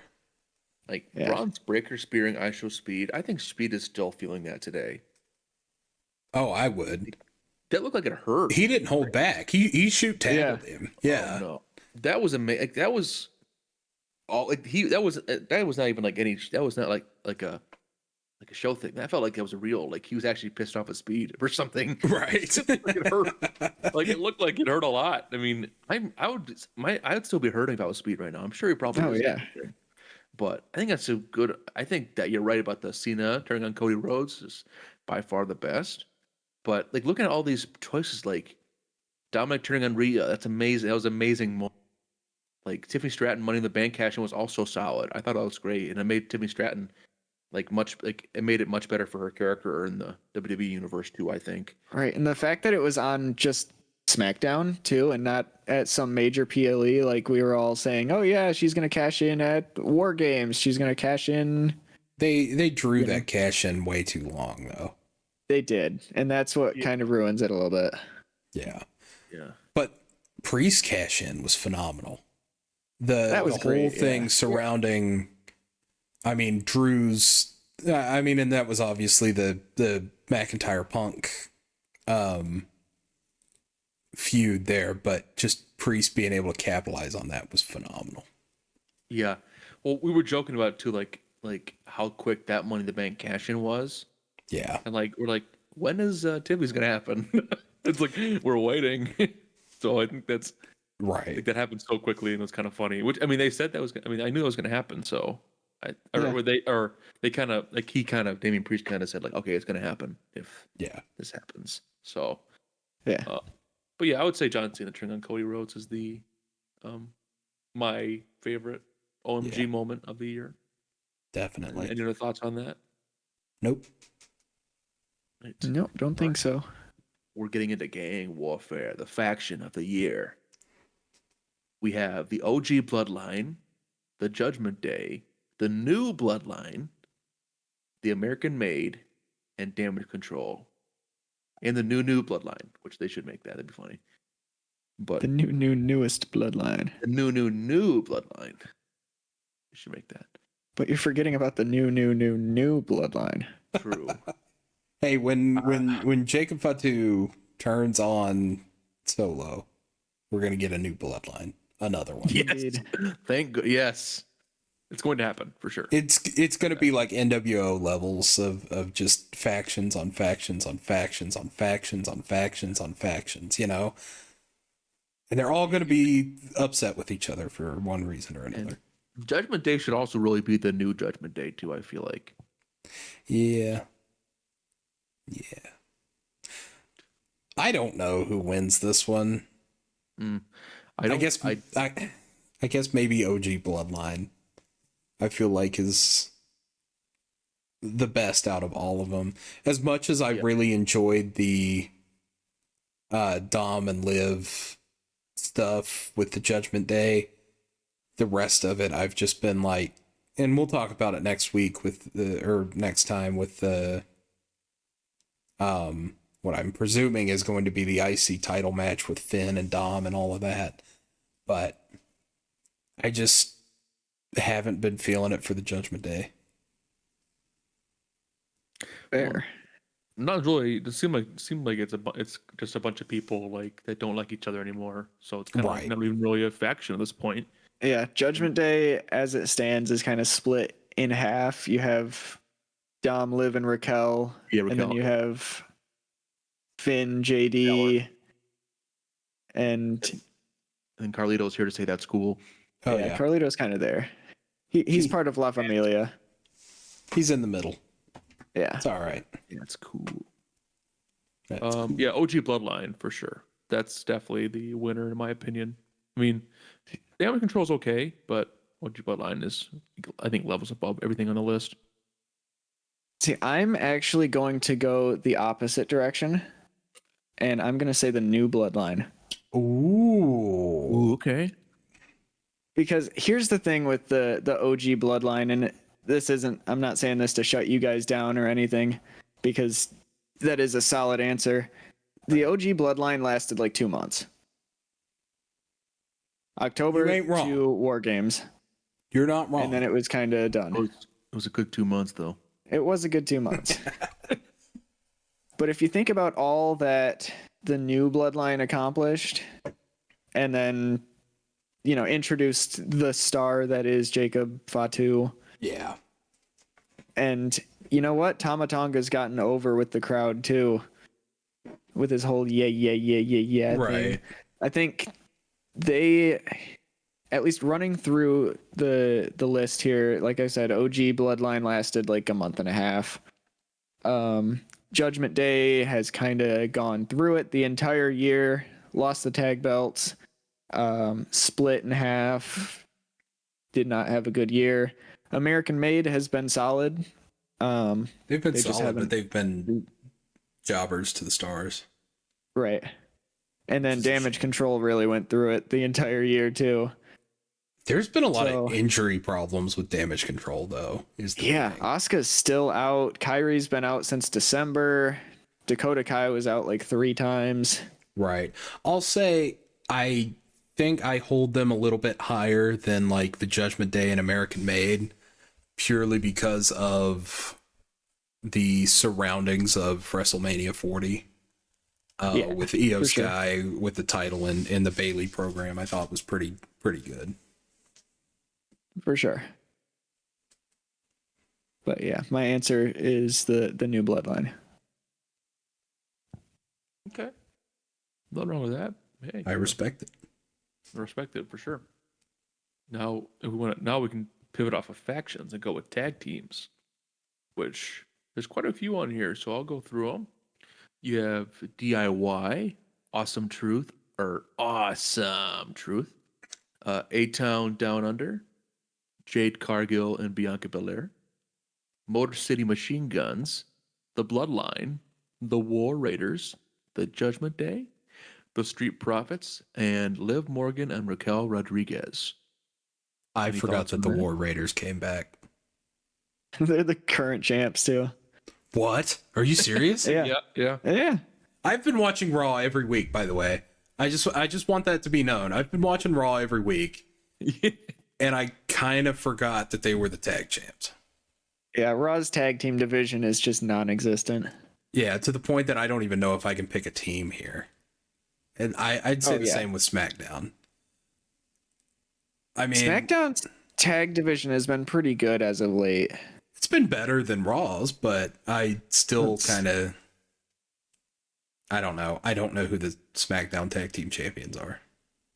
It's It's a pretty recently deadly. the Street Profits, Oh, as in like a couple weeks ago.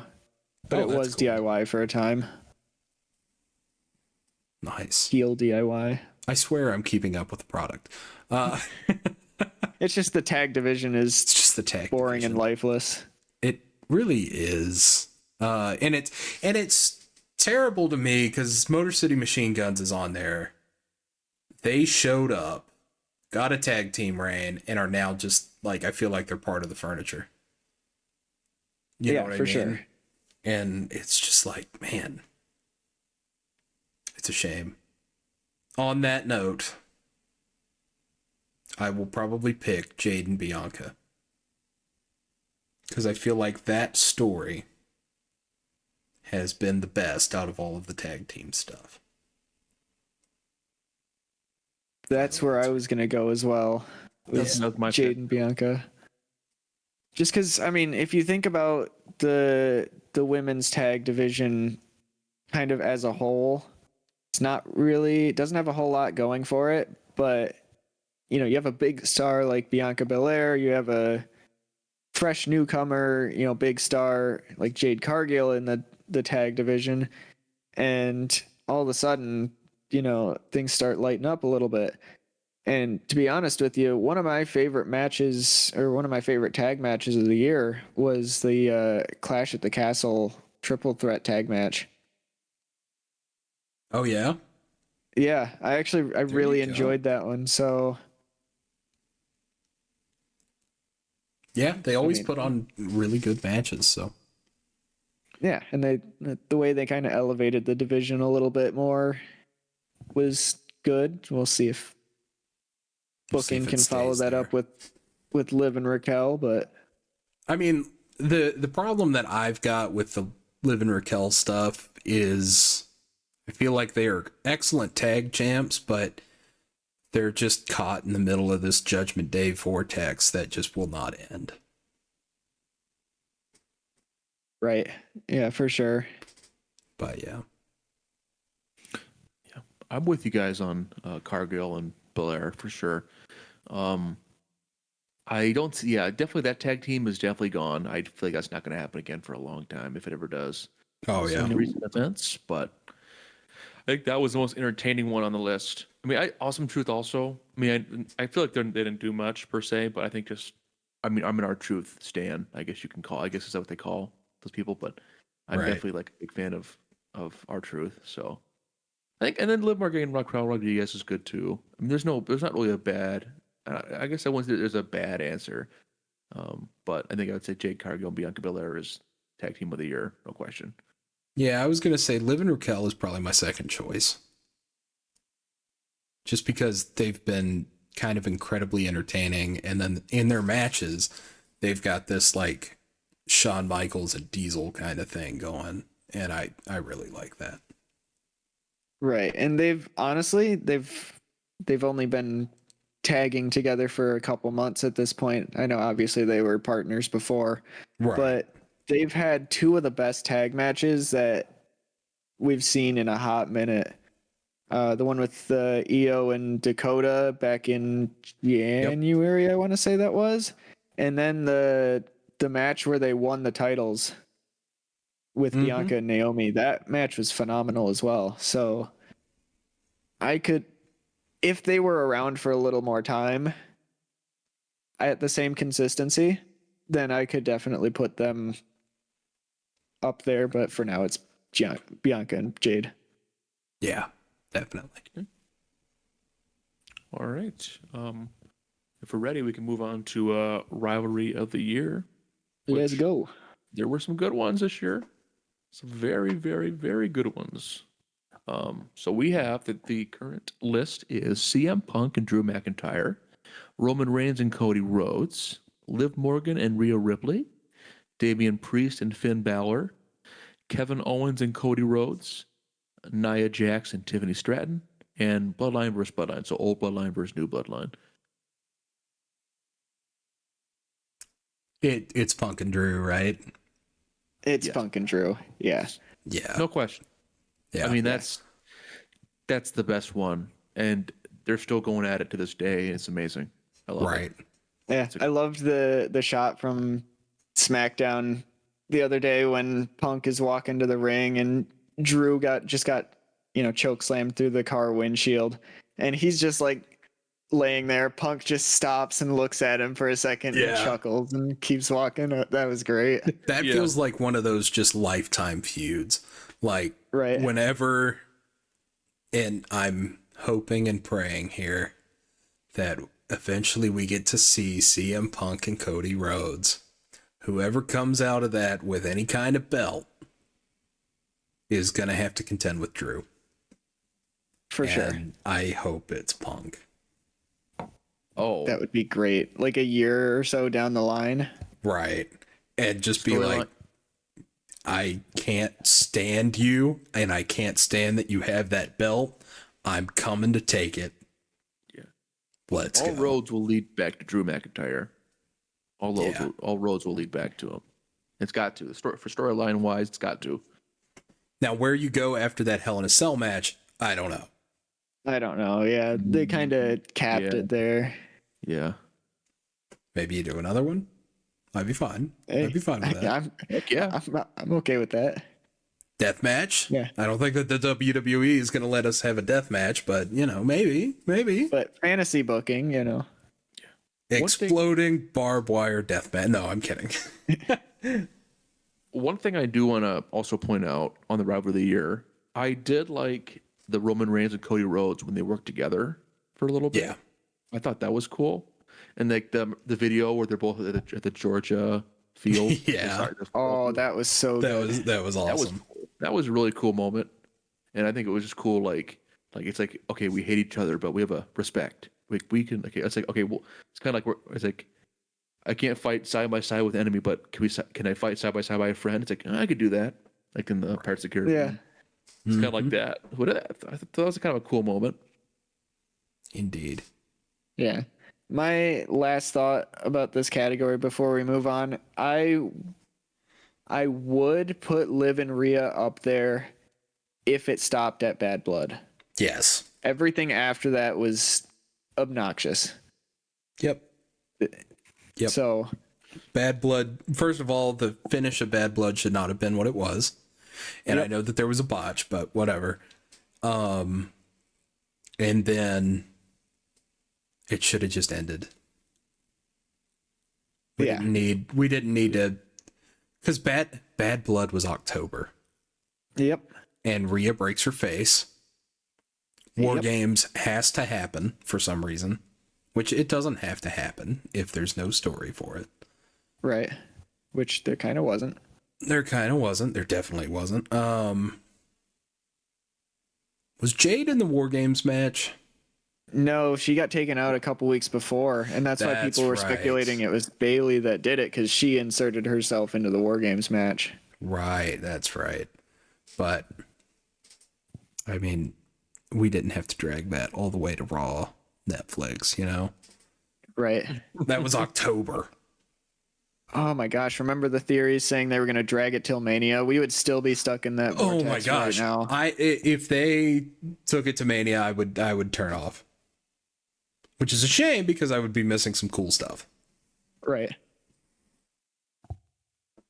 Yeah, that sums up my thoughts for Rivalry of the Year, if we want to move on. Same here. Sure. Yeah, so after Rivalry of the Year, we have an interesting one, NXT Superstar of the Year. And the nominees are Oba Femi, Roxanne Perez, Trick Williams, Ethan Page, Julia, and Kalani Jordan. So I'll admit, I don't keep up with NXT as much as I do the main roster. However, Oba Femi is awesome. Oba Femi is awesome. And I got into wrestling. Not to get into too much of a massive story here.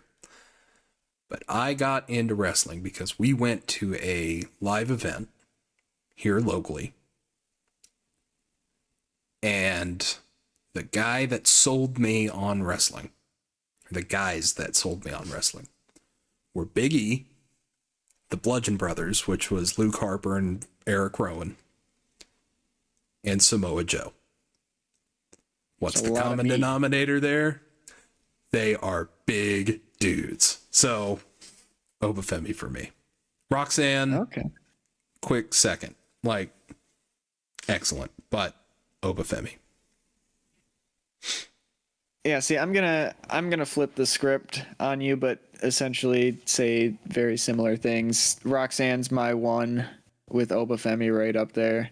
Yeah. I think with Roxanne taking, again, I also don't watch NXT regularly, but Roxanne taking the NXT Women's title and kind of bringing it back to the prestige that it was. And now look at the division. It's, if you really want to argue, the best women's division of the 3 shows right now. Oh, it definitely is. Yeah. I think that for me it'd be Roxanne Perez, Julia, or Obafemi. Okay. I think I'm gonna go with Roxanne Perez on this one as the NXT Superstar of the Year. Solid. you Julia go. is a really good shout too. Yeah, Definitely, yeah. Perez's moments on like actual WWE events too.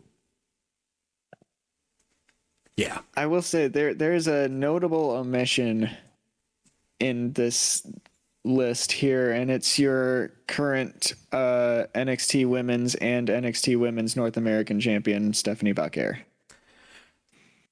She hasn't been around that long, though. Right, that's probably For the only. Superstar of the Year. Yeah, she But- did come fairly late, but she's also, not to get ahead of ourselves here, but she's involved in a couple other categories on here. Oh, is she? Yep. I think she's in Breakout. My gosh, she might she be in is. Look at somewhere. that. Yeah. Good Lord. Anywho's, Picking Anywho, up other categories. Are we ready for Match of the Year? big one. indeed. Big one right here. Kind of So our we last have- big one. The last big one here. One of the last big ones. We have Roman Reigns versus Cody Rhodes at WrestleMania. CM Punk versus Drew McIntyre, Hell in a Cell match. Roman Reigns and The Rock versus Cody Rhodes and Seth Rollins at WrestleMania. Liv Morgan versus Rhea Ripley at SummerSlam. Damian Priest versus Gunther at SummerSlam. Cody Rhodes versus AJ Styles at WWE Backlash. 2025 Men's War Games match. Bayley versus Io Sky at WrestleMania. Sami Zayn versus Gunther at WrestleMania. Gunther versus Randy Orton at WWE Bash in Berlin. And Seth Rollins versus CM Punk on the Raw Netflix premiere. Drew Tough McIntyre list. missed a Claymore kick and landed back first on ring stairs. He sure did. That Hell in a Cell match is the match of the year. Oh, yeah, the amount of blood in that. I am sick when it comes to my professional wrestling, but like being able to, like, in the feud warranted it, but watching these two essentially just destroy each other was amazing. It was the best match on that show, and yet somehow was not the main event. Somehow involves Involves The Rock. Dwayne Dwayneson. Dwayneson. Speaking of him, real quick, not to get too far off, did you see the sign at SmackDown on Friday about? No. Oh, yes. Yeah. I won't Yeah. say it because it's not exactly This is a family-friendly podcast. Appropriate, But I but- was just thinking it. It was sitting in the back of my mind, that phrase. Yeah, I forgot that it was a sign on SmackDown. That's phenomenal. Yeah. Jacob, did you see it? I did. Yeah. You're right. It is not podcast friendly. No, but it's very funny. It's great. If you're really curious, go look it up. Somebody had to SmackDown put it on from Twitter. Oh yeah, SmackDown from what was that? The 28th. Yeah. Yeah, The Rock signed WWE SmackDown March 28th, 2025. Just look that up and give yourself a See good what chuckle. you can find. Yeah. Anyways, back to the task at hand. I love the Punk and Drew match. I think it's between that one and the Roman and Cody at WrestleMania. Just because, like, That was the finish of that is just phenomenal. And you know what? The rest of the match was great too, which it doesn't get enough credit for. No, it doesn't. It doesn't. Because obviously, when you have Cena and Taker and those guys come back, yeah, that kind of steals the spotlight. But I think for a lot of casual wrestling fans, speaking of as a casual wrestling fan at that time, that was kind of like that was it. The end you know what I mean? Of not to go back to Avengers, but if 39 was Infinity War, then 40 is Endgame. Right. Exactly. Just all the pops, all the cool stuff, all the happiness. Yeah. That was like the match. So, It's I know in the past that's a hard choice though. Yeah. Between those two. Those two are kind of like my one and my one, because one is like what appeals to me as a,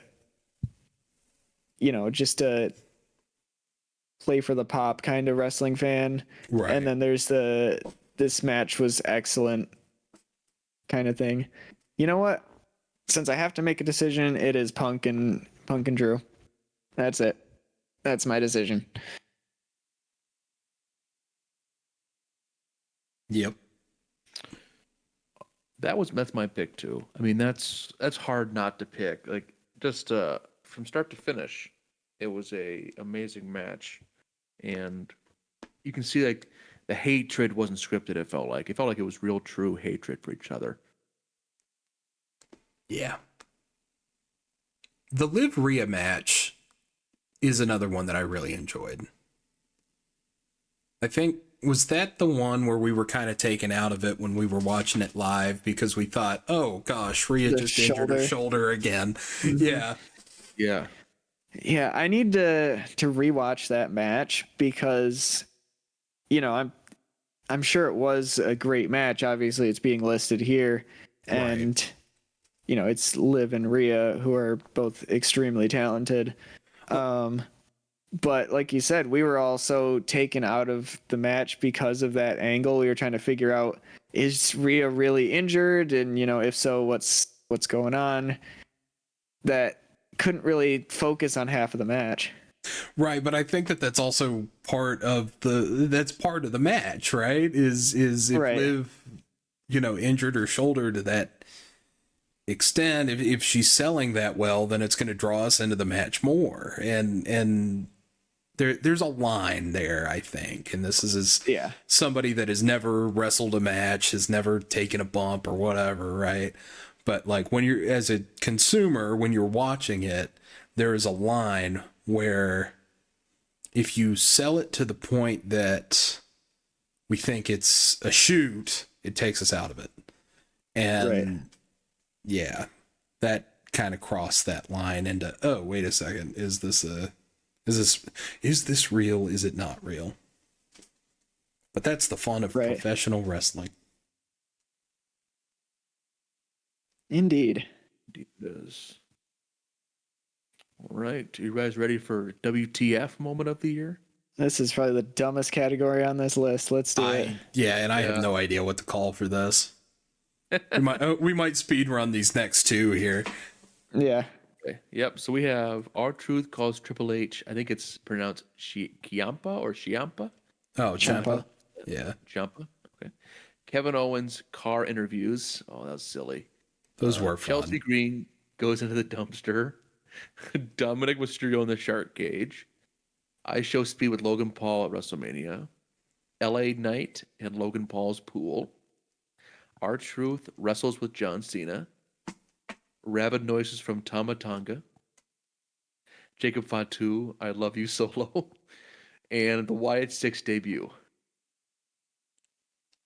Such an odd collection of stuff. Yeah, it's weird. Like R-Truth wrestling John Cena doesn't really seem like a WTF to me.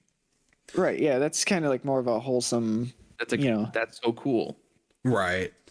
I guess to me, just to kind of make a decision off the top of my head here, I would go with the Wyatt Six debut, because it's like it was more than I thought it was going to be in terms of the kind of extremeness of it. You know what I mean? Right, like the production value and, you know, how far they kind of went with it. And it was great, but I didn't see it coming. Yeah. And I think if you're really looking for like a moment where you're just thinking, you know, WTF, that's it. probably it. Because like the other stuff, I'm just like, okay, that was kind of funny, or Right. you know, okay, but yeah, that one was kind of like, whoa, okay. Yeah. Whoa, these guys are gonna destroy the Raw roster, and then they just kind of disappeared. Yep. Yeah, the Wyatt Six debut would be my pick. I think that's like the one that would fit the most. But I also, it doesn't fit the category. But I think the Kevin Owen car interviews were pretty funny. Just the picture, just him in a car behind the event venue, is just the funniest thing. Like, Yeah, ushering Michael Cole into the car was pretty funny. indeed. Yeah, those were good. And this one here only has 2 people for Social Star of the Year. It's just Chelsea Green and Drew McIntyre. And if I can say this, I think Drew McIntyre has to win this. If you're talking about social media stars in a way. He tweeted in the middle of his WrestleMania match. Yeah, I was gonna say that alone wins him the thing. Bored at work, LOL. Bored at work, LOL. That wins him the thing outright. Yeah, no disrespect to Chelsea, because she's great, and I love Chelsea Green. But no, it's Drew McIntyre. There's not a debate there. Yeah. And then you have Breakout Star of the Year, which is a bit more interesting. You have Braun Breaker, Lyra Valkyria, Penta, Oba Femi, Julia, Tiffany Stratton, Jacob Fatu, Chelsea Green, and Stephanie Vaquer. This is a hard one. This is a very hard one. Because, like, I'm gonna say Penta. Okay. As much as I love Jacob Fatu, who I think would be my second choice there, third being Braun. Penta has just had, I guess Braun has the IC belt, but you know, that kind of felt like a last year thing versus a this year thing. Right. Penta has just shown up and taken the whole thing by storm. He definitely has. Impressive. For a guy that I think a lot of people that were big AEW guys when the Lucha Bros were a big thing, like myself, watching Penta just show up on the main roster and get as big of a reaction as he does and be able to do what Penta does is just phenomenal. I think we were all kind of scared that he wasn't going to be able to do the destroyers and stuff like that. They wouldn't let him and all of this, but no, he's great. That's fair. So Penta for me. My only thing with Penta and why he's not my number one pick, because you're right, he has absolutely taken the WWE by storm and is, you know, one of the most popular acts on Raw right now. He's only been here for a couple months. Yeah. So yeah, I see what you mean, but like, I still feel like there's something to me And Oh, it's, for sure. and it comes down to booking that is holding me back from giving it to Jacob Fatu. That's 100% fair. Like, Triple H is this big fan of the slow burn breakup storylines. Just have Jacob Fatu kill Solo already. At this point, yeah. Like, I mean, Raw after WrestleMania, have him show up, beat LA Knight for the belt, and move on. Right. Have him beat everybody. The one person that I think is really getting slept on this list is Tiffany Stratton. Yeah. I mean, I don't. Again, it's a booking thing for me. right. Because I feel like the Nia Jax feud, will she, won't she cash in thing took a lot of the year. I mean, when was Money in the Bank? July? Yeah. And she didn't cash in until like January. Right. So, I mean, dude, like, again, slow burn. It's like some of this stuff we just need to do it so that we can tell the story and move on, But that's what's holding me back with Tiffany. Because I'm looking at like crowd reaction and how popular she is overall too, is like people love Tiffany Stratton. They do. Tiffy time is It's a over. chant that you hear every time she shows up. And when you look at, Royal Rumble 24 when she came and did that, and then Chamber 24, and then ever since then you kind of look at her as, the it girl Yeah, on the SmackDown roster. indeed. So I think my pick is Tiffany Stratton. But I do really rate your pick on There you Penta. go. I'm going in the direction of Braun Breaker, honestly. I think Braun Breaker would be my pick.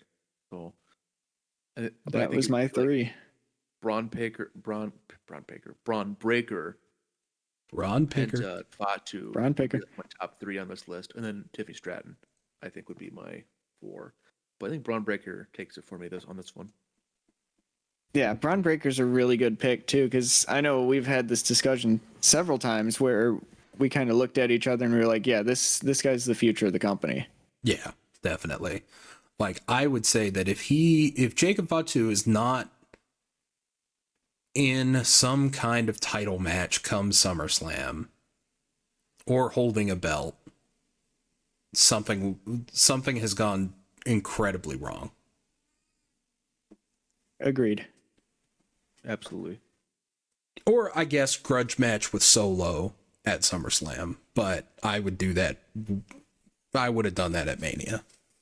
Yeah, which they might still do.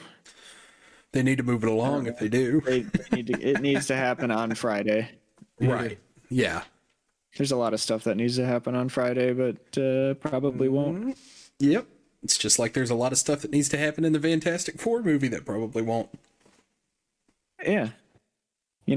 Lex still doesn't have her match, and if they're gonna go on the reports, she's supposed to have a pretty big thing at Mania with the Wyatt Six, and she hasn't shown up since Chamber, so... Well, neither has the Wyatt Six. They haven't been around since, like, what? January? Oh, it's been... before that, I think. Anyway. So last appearance was against Cross and Final Testament. Man. And that's because Bo Dallas got injured. Right. But he's been cleared for a couple weeks now. I think they're just not pulling the trigger because they were on the European tour, but we're back in the States on Friday. So let's get it done, nothing please. Against Europe. No, definitely not. Cool. Cool. That is the... We got our wrestling... So if you want to hear more of our wrestling takes and stuff like that, come back next episode. That'll drop here in a couple of weeks, or we'll be recording it here in a couple weeks, where we will be previewing WrestleMania and talking about the past year in wrestling. But for now, we will keep the wrestling discussion there. Alrighty. So, hot off the presses of our wrestling slammies, it's time to talk some video games, gentlemen. I feel like I know for myself and for, I'd assume both of y'all as well, video games do have an effect on your collections as a whole.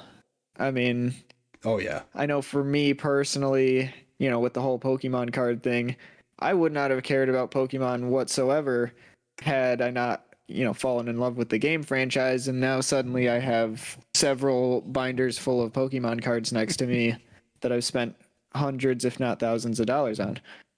So, what I'm curious about is, what kind of gamer and, what do video games mean to you? That kind of thing. You know what I mean? Yeah.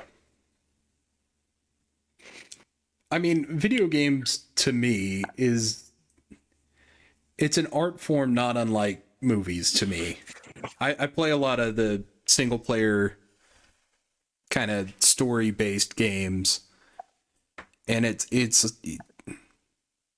allows you to experience a story in a way that like a movie couldn't, in a way that a comic book couldn't. And it's an escape from reality, just like any art form. So like, I mean, I use them to relax after work most of the time. So yeah. Yeah, absolutely. I would say pretty similar to me. It's like it is a form of media that I enjoy the most to consume, as like something to do in your free time. I think it's unlike a movie or a TV show. A lot of them you can kind of pick your own path and explore at your own pace and play the way you want to, which I think is a unique thing for this kind of medium. There's so many different ones out there, and I really love role-playing games. Sometimes you play some shooter games, like collectathons, like platforming, action adventure, those kind of games. Like they really immerse you. And also, sometimes I also like to do visual novels and storytelling games, which it's kind of like reading a book in a game form. It's kind of nice.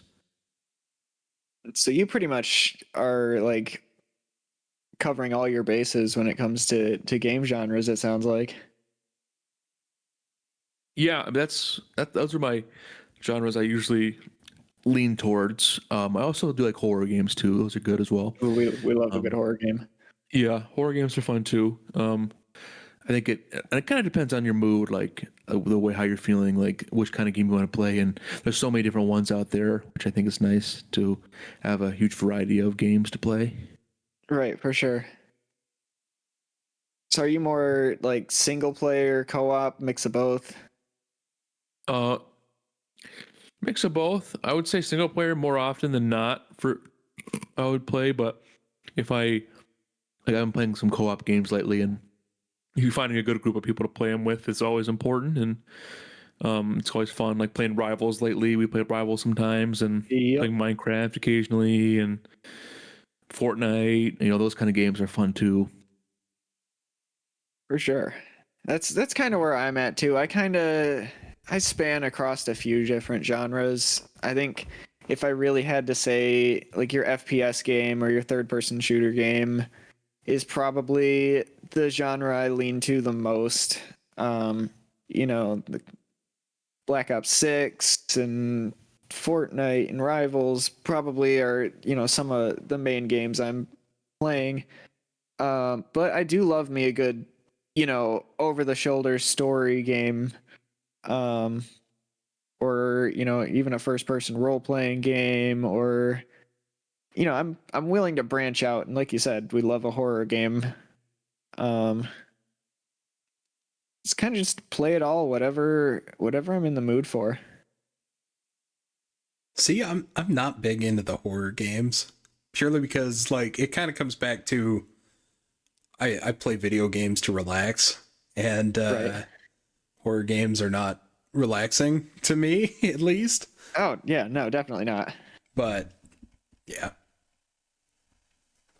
That's understandable. I don't play many horror games because I kind of feel the same way. I need to be in a specific mood for a horror game, but I do Yeah. really enjoy them when I play them. Yeah, definitely. Yeah. So you guys like playing anything right now? Like playing through a game or just kind of casually, playing a multiplayer game, grinding through it?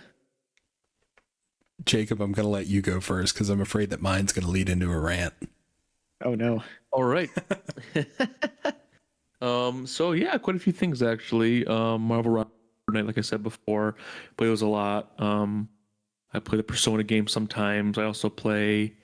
I'm playing Mario RPG, Legends of Arceus, Pokemon Legends of Arceus. I also play sometimes Super Smash Brothers, Mario Kart Wii, Mario Kart 8. So a lot of Nintendo stuff I have been playing recently.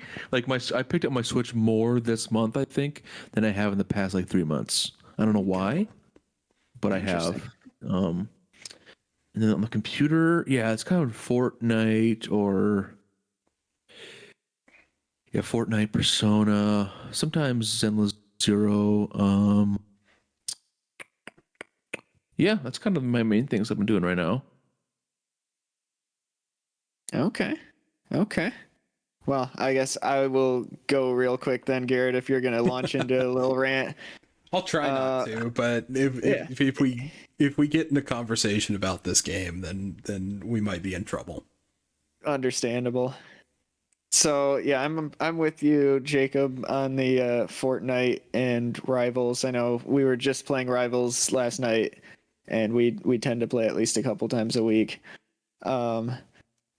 So Rivals has been a big one. I've put a lot of hours into that over the past couple months. Got Lord on a character, about to get Lord on another character. So, playing a lot of that. But you know what? I picked up recently, just a couple weeks ago, I started playing Skyrim again. Ooh. Yeah, Okay. this is All right.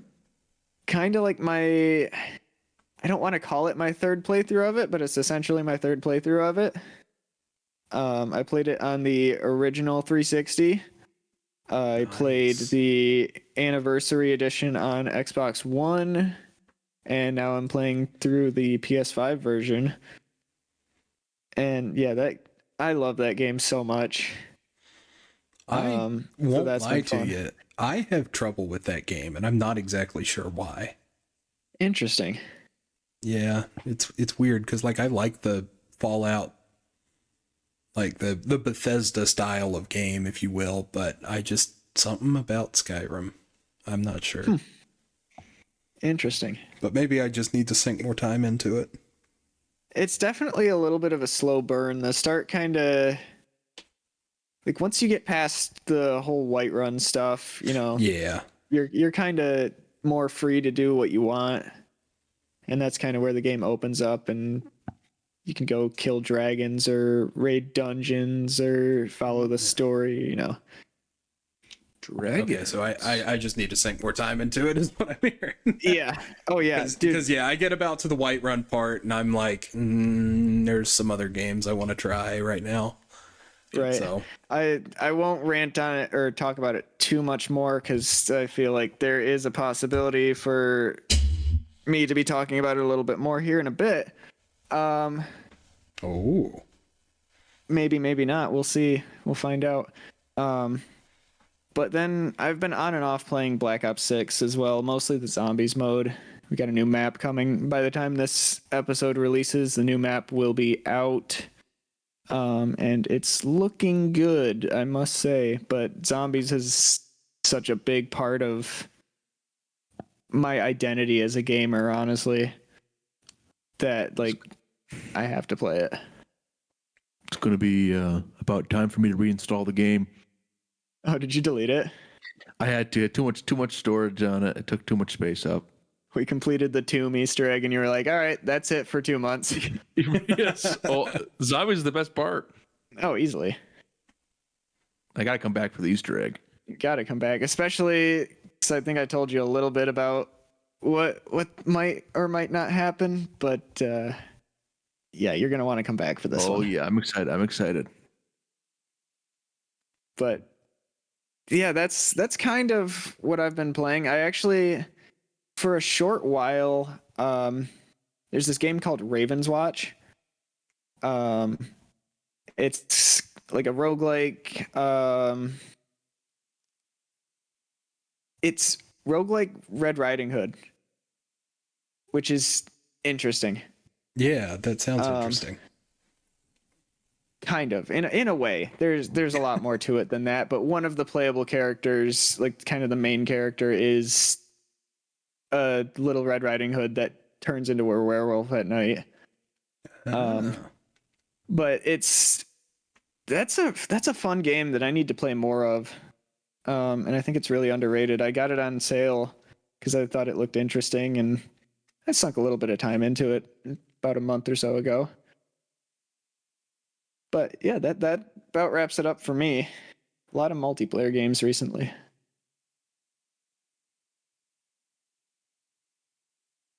Nice. Your time to shine, Garrett. I just finished up Star Wars Outlaws, and it was fine. Like, it was sound. I have problems with the story. Yeah, I'm not going to get into it. I've decided that's not for this podcast. But Fair. yeah, it was fine. And then I have picked up one of the games that is in my top 5 because I wanted to go back and replay it after thinking about it. So we'll talk about it in a minute. Okay. I see you. So I yeah, assume you didn't. that's all for me. All right. I assume you didn't play the DLC or anything like that for Outlaws. Was the DLC the Lando bit? I want to say so. I think there was a Lando mission, and I think there's a Jabba mission. Then I'm I not think I 100% have. sure. Okay. That's one that I'm hesitantly needing to go back to because I played through the tutorial and kind of didn't vibe with it. It just felt very clunky and not the kind of game that I would want to play. But Yeah, it that is is Star Wars, so I need to play it. Yeah, that is definitely the word to use is that it's clunky. Like the shooting and everything felt so rough. Yeah, and at first I was like, "Oh boy, it feels like the blaster has a big impact and it's because it doesn't do anything, you know?" Right. Yeah. Yeah, that one was tough for me too because I came off of playing one of the most mechanically sound games I've ever played in my life. That I will not name drop yet. But yeah, I played Outlaws as soon as I finished up that game, so it was kind of like, the stark contrast.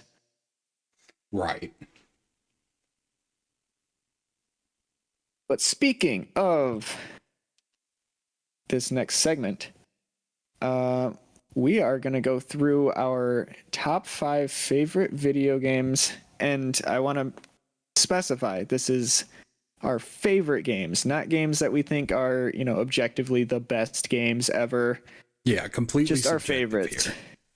Yeah, so it could be because we just thought they were fun. Could be because they mean a lot to us growing up. Yeah. Could just, be for whatever reason. It's just games that we enjoy. So I guess the way we'll do this is we'll kind of go around. So like I'll give my top 5, Garrett will give his top 5, Jacob will give his top 5, then it'll swing back to me, I'll go top 4, Garrett will go top 4, and so on and so forth. Oh, I see what you're saying, yeah. Cool. So that's how we will go. Do either of you want to go first, or should I go first? I will leave it up to you. So we're saying guys. our fifth one. And Yep, like number 5, then 4, second. then yeah. In rotating. Yeah. Although Okay. I think we each have a small list that we want to talk about before we get into the actual The top fives? honorable mentions, yeah. Indeed. I got some. Yeah, we each have some honorable mentions we want to talk about, so we will start there. I can go first. We can go me, Jacob, and then you if you want. Yeah, Sure. that works. Cool. So Are we doing all the mentions at the same time? yeah. I'm just gonna do list them out. Yeah, just kind of speed run them, maybe make a quick note or two. Yeah. Okay. So my honorable mentions: Fallout 4, Legend of Zelda: Breath of the Wild, Spider-Man, and Miles Morales is kind of like a DLC kind of thing. Hitman 2, Jedi Survivor, the Lego Star Wars games, Civ 6, and then Battlefront 2, the actual EA version. Okay. So Solid list. those are my honorable mentions. Games that Go ahead. just about there, but you couldn't justify putting them in the top 5 over your actual top 5. Yeah, I was gonna say I fought on 4 and 5 for a little bit, and it came down to the heart versus how good of games they were. Because I mean, the top honorable mentions here were Fallout 4 and Breath of the Wild. So I mean, Right. compared to what is there, I might catch a little bit of flack, but it's purely my list and based on my experiences with these games. So yeah. Exactly.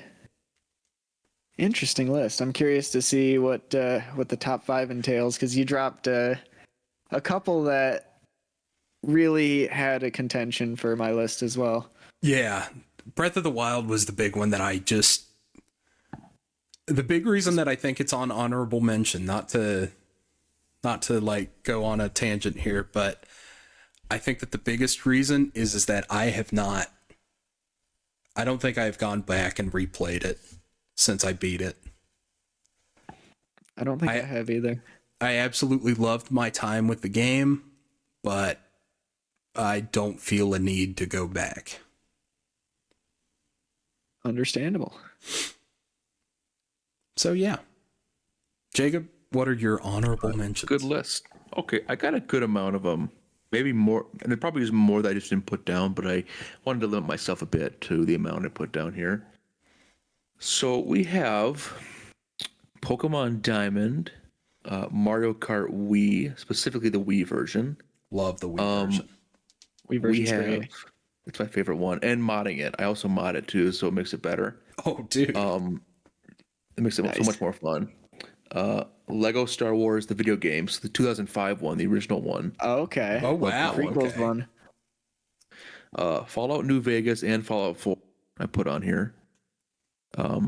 I put on, no joke, I actually put on Pokemon Go as one of the options because I play You that know like what? almost every day. Based. That's fair. I play that every day. Zelda Breath of the Wild.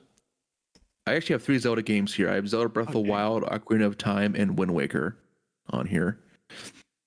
And Metroid Prime. Ooh. I'm sure you were excited about the Metroid Prime 4 stuff they revealed in that Nintendo Direct the other day. I'm so pumped. I'm not going to get into that because that could turn into a whole discussion. Right. Yeah. Solid list. And you know what? You saying that, I just added another one to my list, my honorable mentions list, based off of what you just said. So, Right. I guess I will go ahead and I will give my honorable mentions here. And the one that you said that I was like, yeah, putting that in there, Ocarina of Time. That's fantastic. It's so good. I played it on N64 and I played it on the 3DS. Fantastic game. Yeah, so that's on the list. Another one that I feel like might be on, this might be a bit of a hot take to not include this in my top 5. Minecraft Whoa. does not make my top 5.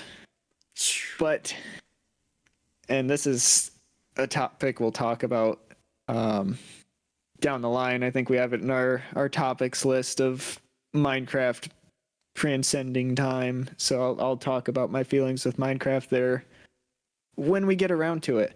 Other games on the list, Until Dawn, favorite horror game of all time. Fantastic. Loved it. Loved the remake.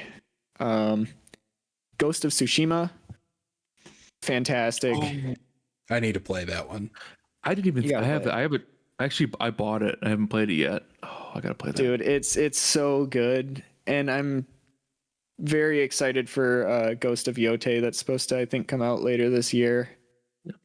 You know, you made me just think that I didn't put any Souls games on here. I should have on the honorable mentions.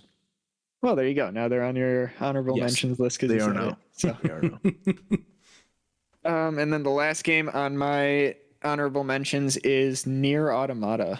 I fell in love with that game when I played it. That's not top 5. That's not top 5. That's crazy to me. It fought with another game on my. It fought with my number 5. It really did. And not to get too deep into Automata here, but like and Jacob knows this too, because that was at the time we were still working together. I swear every day I saw this man, I was like, dude, Nier Automata is so good. Yeah. And then they released the anime, and the first half was so good, and the second half just made me so sad. But anyways, not gonna get too big onto that. Let's move into the top 5. Okay. All right. Oh, it's me, isn't it? It is, yeah. It's you, sir. All right. So this is why I mentioned that this is an entirely subjective list, particularly here at the bottom. At number 5 for me, Guitar Hero 3 Legends of Rock, specifically on the Wii. So, Ooh, okay. this was one of the first like video games we ever had in the house, and it changed my brain chemistry, if that makes any sense.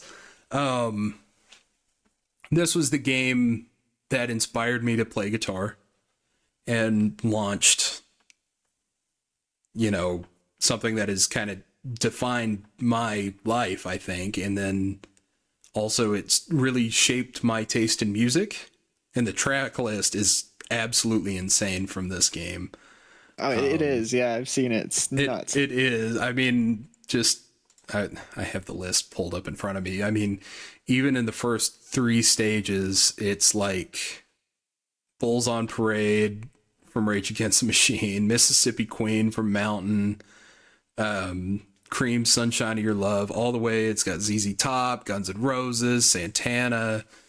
It's got Cult of Personality. It's got Cliffs of Dover, and it ends with The Devil Went Down to Georgia. And so it was just like, it was great. It was perfect for me. So, yeah, that's my number 5. Okay. Nice.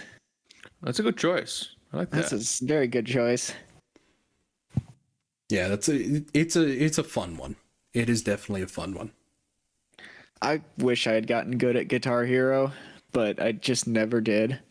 Oh, I should mention I was never good at it. I never got past medium. I by the time I had started getting good at Guitar Hero on medium, I started playing guitar. And at that point, it was just, I don't know, I kind of focused more on the guitar than the Guitar Hero, so yeah. Understandable. Yeah. Am I up All right. next? You are up next. Give us your number Okay. 5. Right.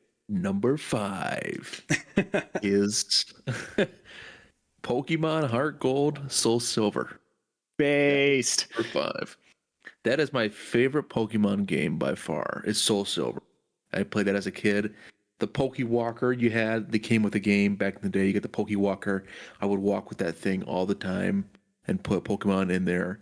And Yes. the fact that you get to play through the entire Gen 2, and then, okay, we can go to Gen 1, 2 and play that as well. was revolutionary to me as a kid, and that's why it's my number 5 on the list.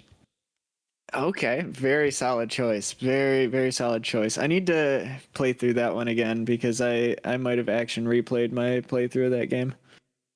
Oh, well, everyone did that. So, I mean, yeah.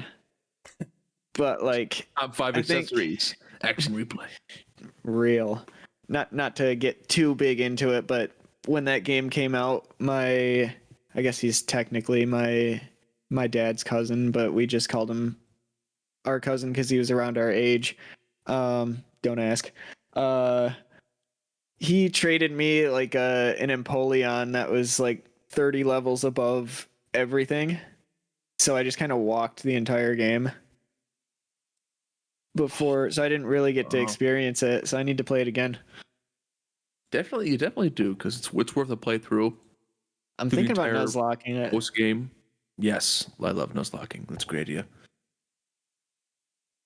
Yeah, what I might do is I might shiny hunt a starter, take whatever starter I get shiny and nuzlock it.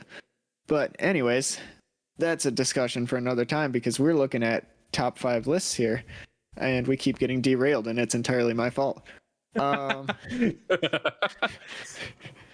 You guys are both so concise about your answers, and I'm like, oh yeah, let me take that. My number 5. So this was the game I was talking about that was like incredibly mechanically sound. And I fought about putting this one on the list because I felt like it was kind of recency bias because it's the last game that I played that I was like, yes, absolutely, this is the one. But I couldn't find a reason not to put it on there. Like there wasn't a definitive reason. Stellar Blade. I love Stellar Blade so much. One of, if not the most mechanically sound games I've ever played. One of the best game soundtracks I've ever heard. Go ahead and listen to Lily's Atelier, Hypertube, Everglow, that stuff, and you'll understand. So a little backstory on that game. There's 3 possible endings that you can get, and you can't like save state it, so you have to play through. Well, you can, but it's uploading to the cloud and pulling data from PlayStation's cloud and whatnot is a pain. So I played through that game in its entirety 3 times, and loved every second of it. Wow. So it's not like a super long game. It's like a 25-30 hour game if you're really playing for that. It takes longer obviously if you're looking for collectibles and whatnot, but you can new game plus it. So but yeah, that game I could talk about for hours. It has probably one of my favorite boss fights of all time. Yeah, I love Stellar Blade so much. And I just couldn't justify leaving it off the list. There you go. So that's my number 5. Nice.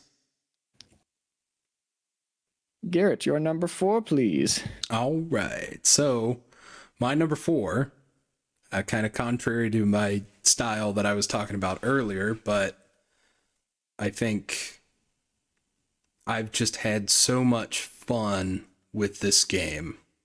And is that not the point of video games? That's exactly the point.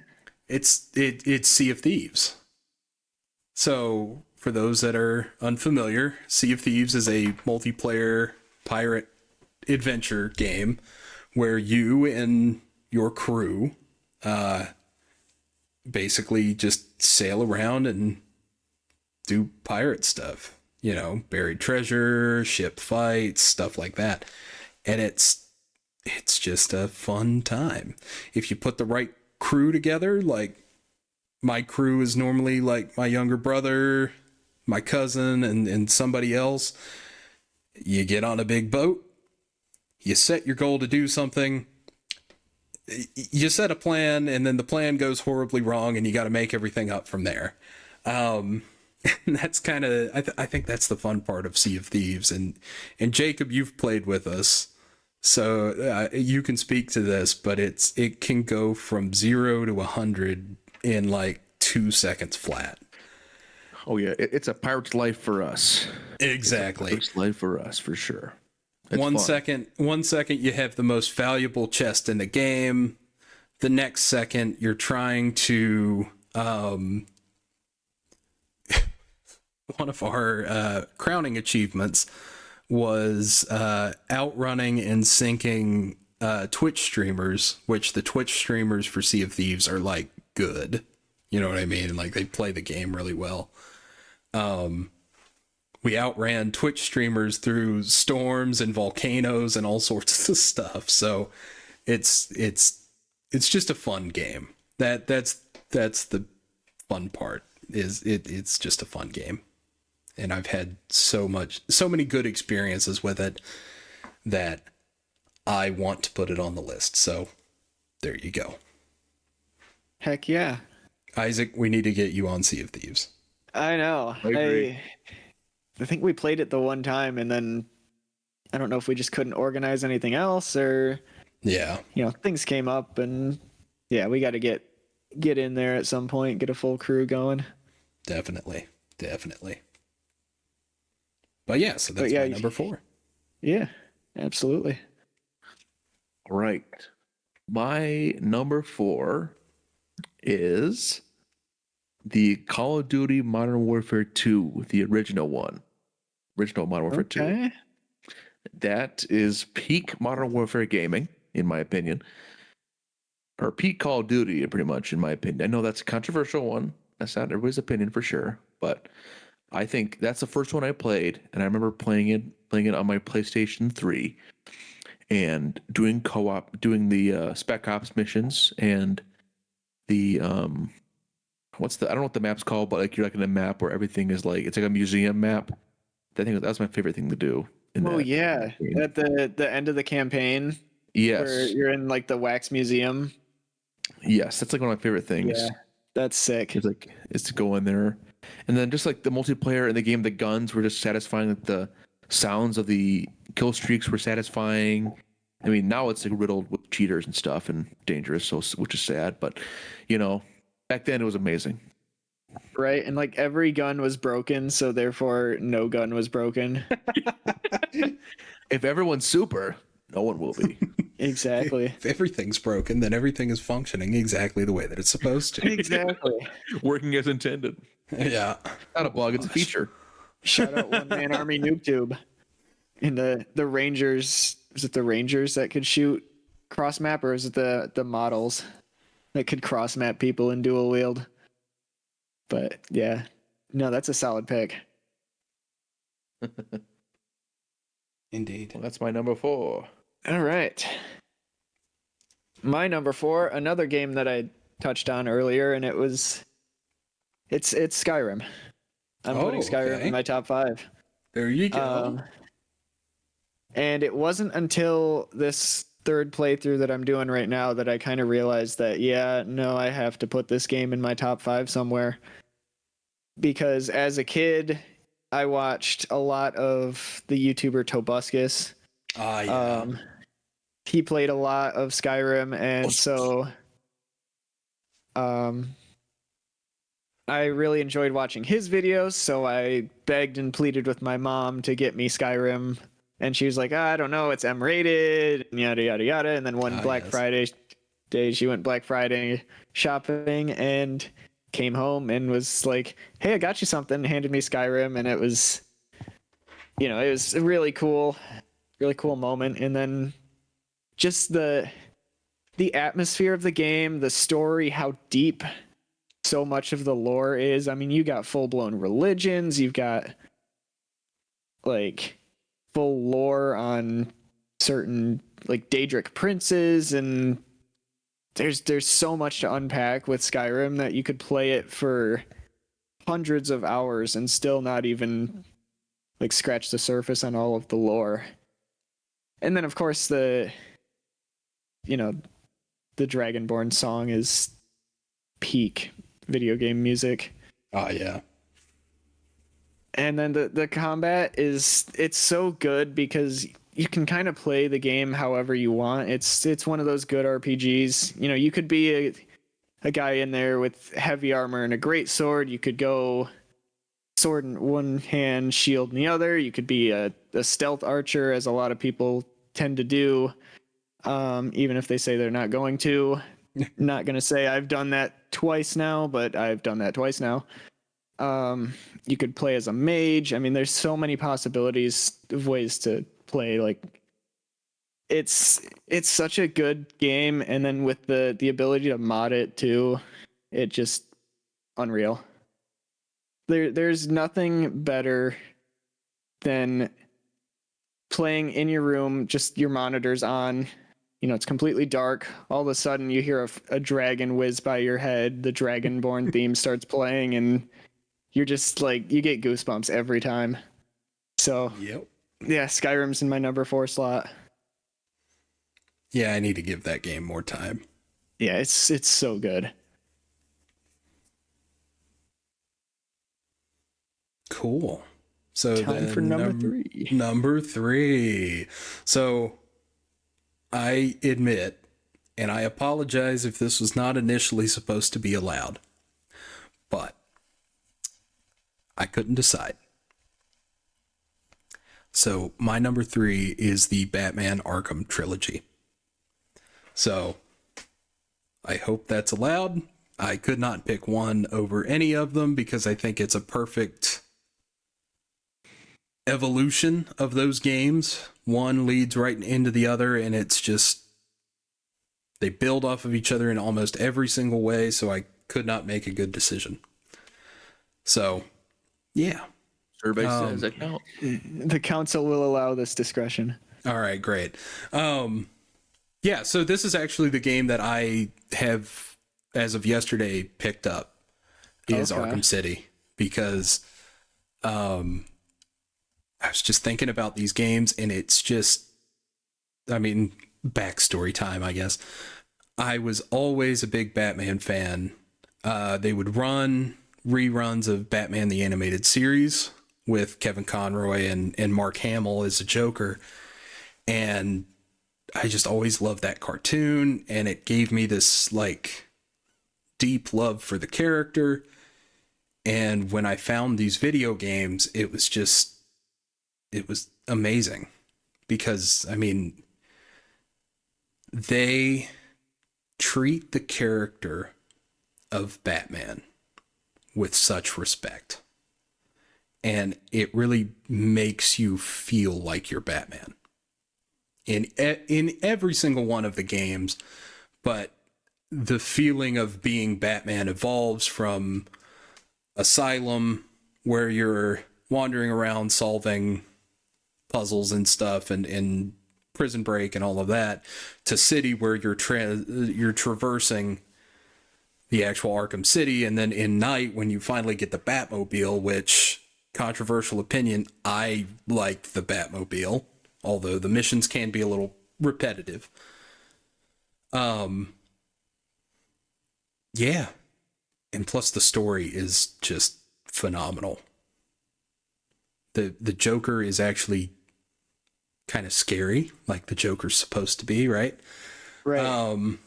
And it's very rewarding as a Batman fan. There's a lot of cool lore built in. Yeah. Yeah, that's all I've got. Absolutely.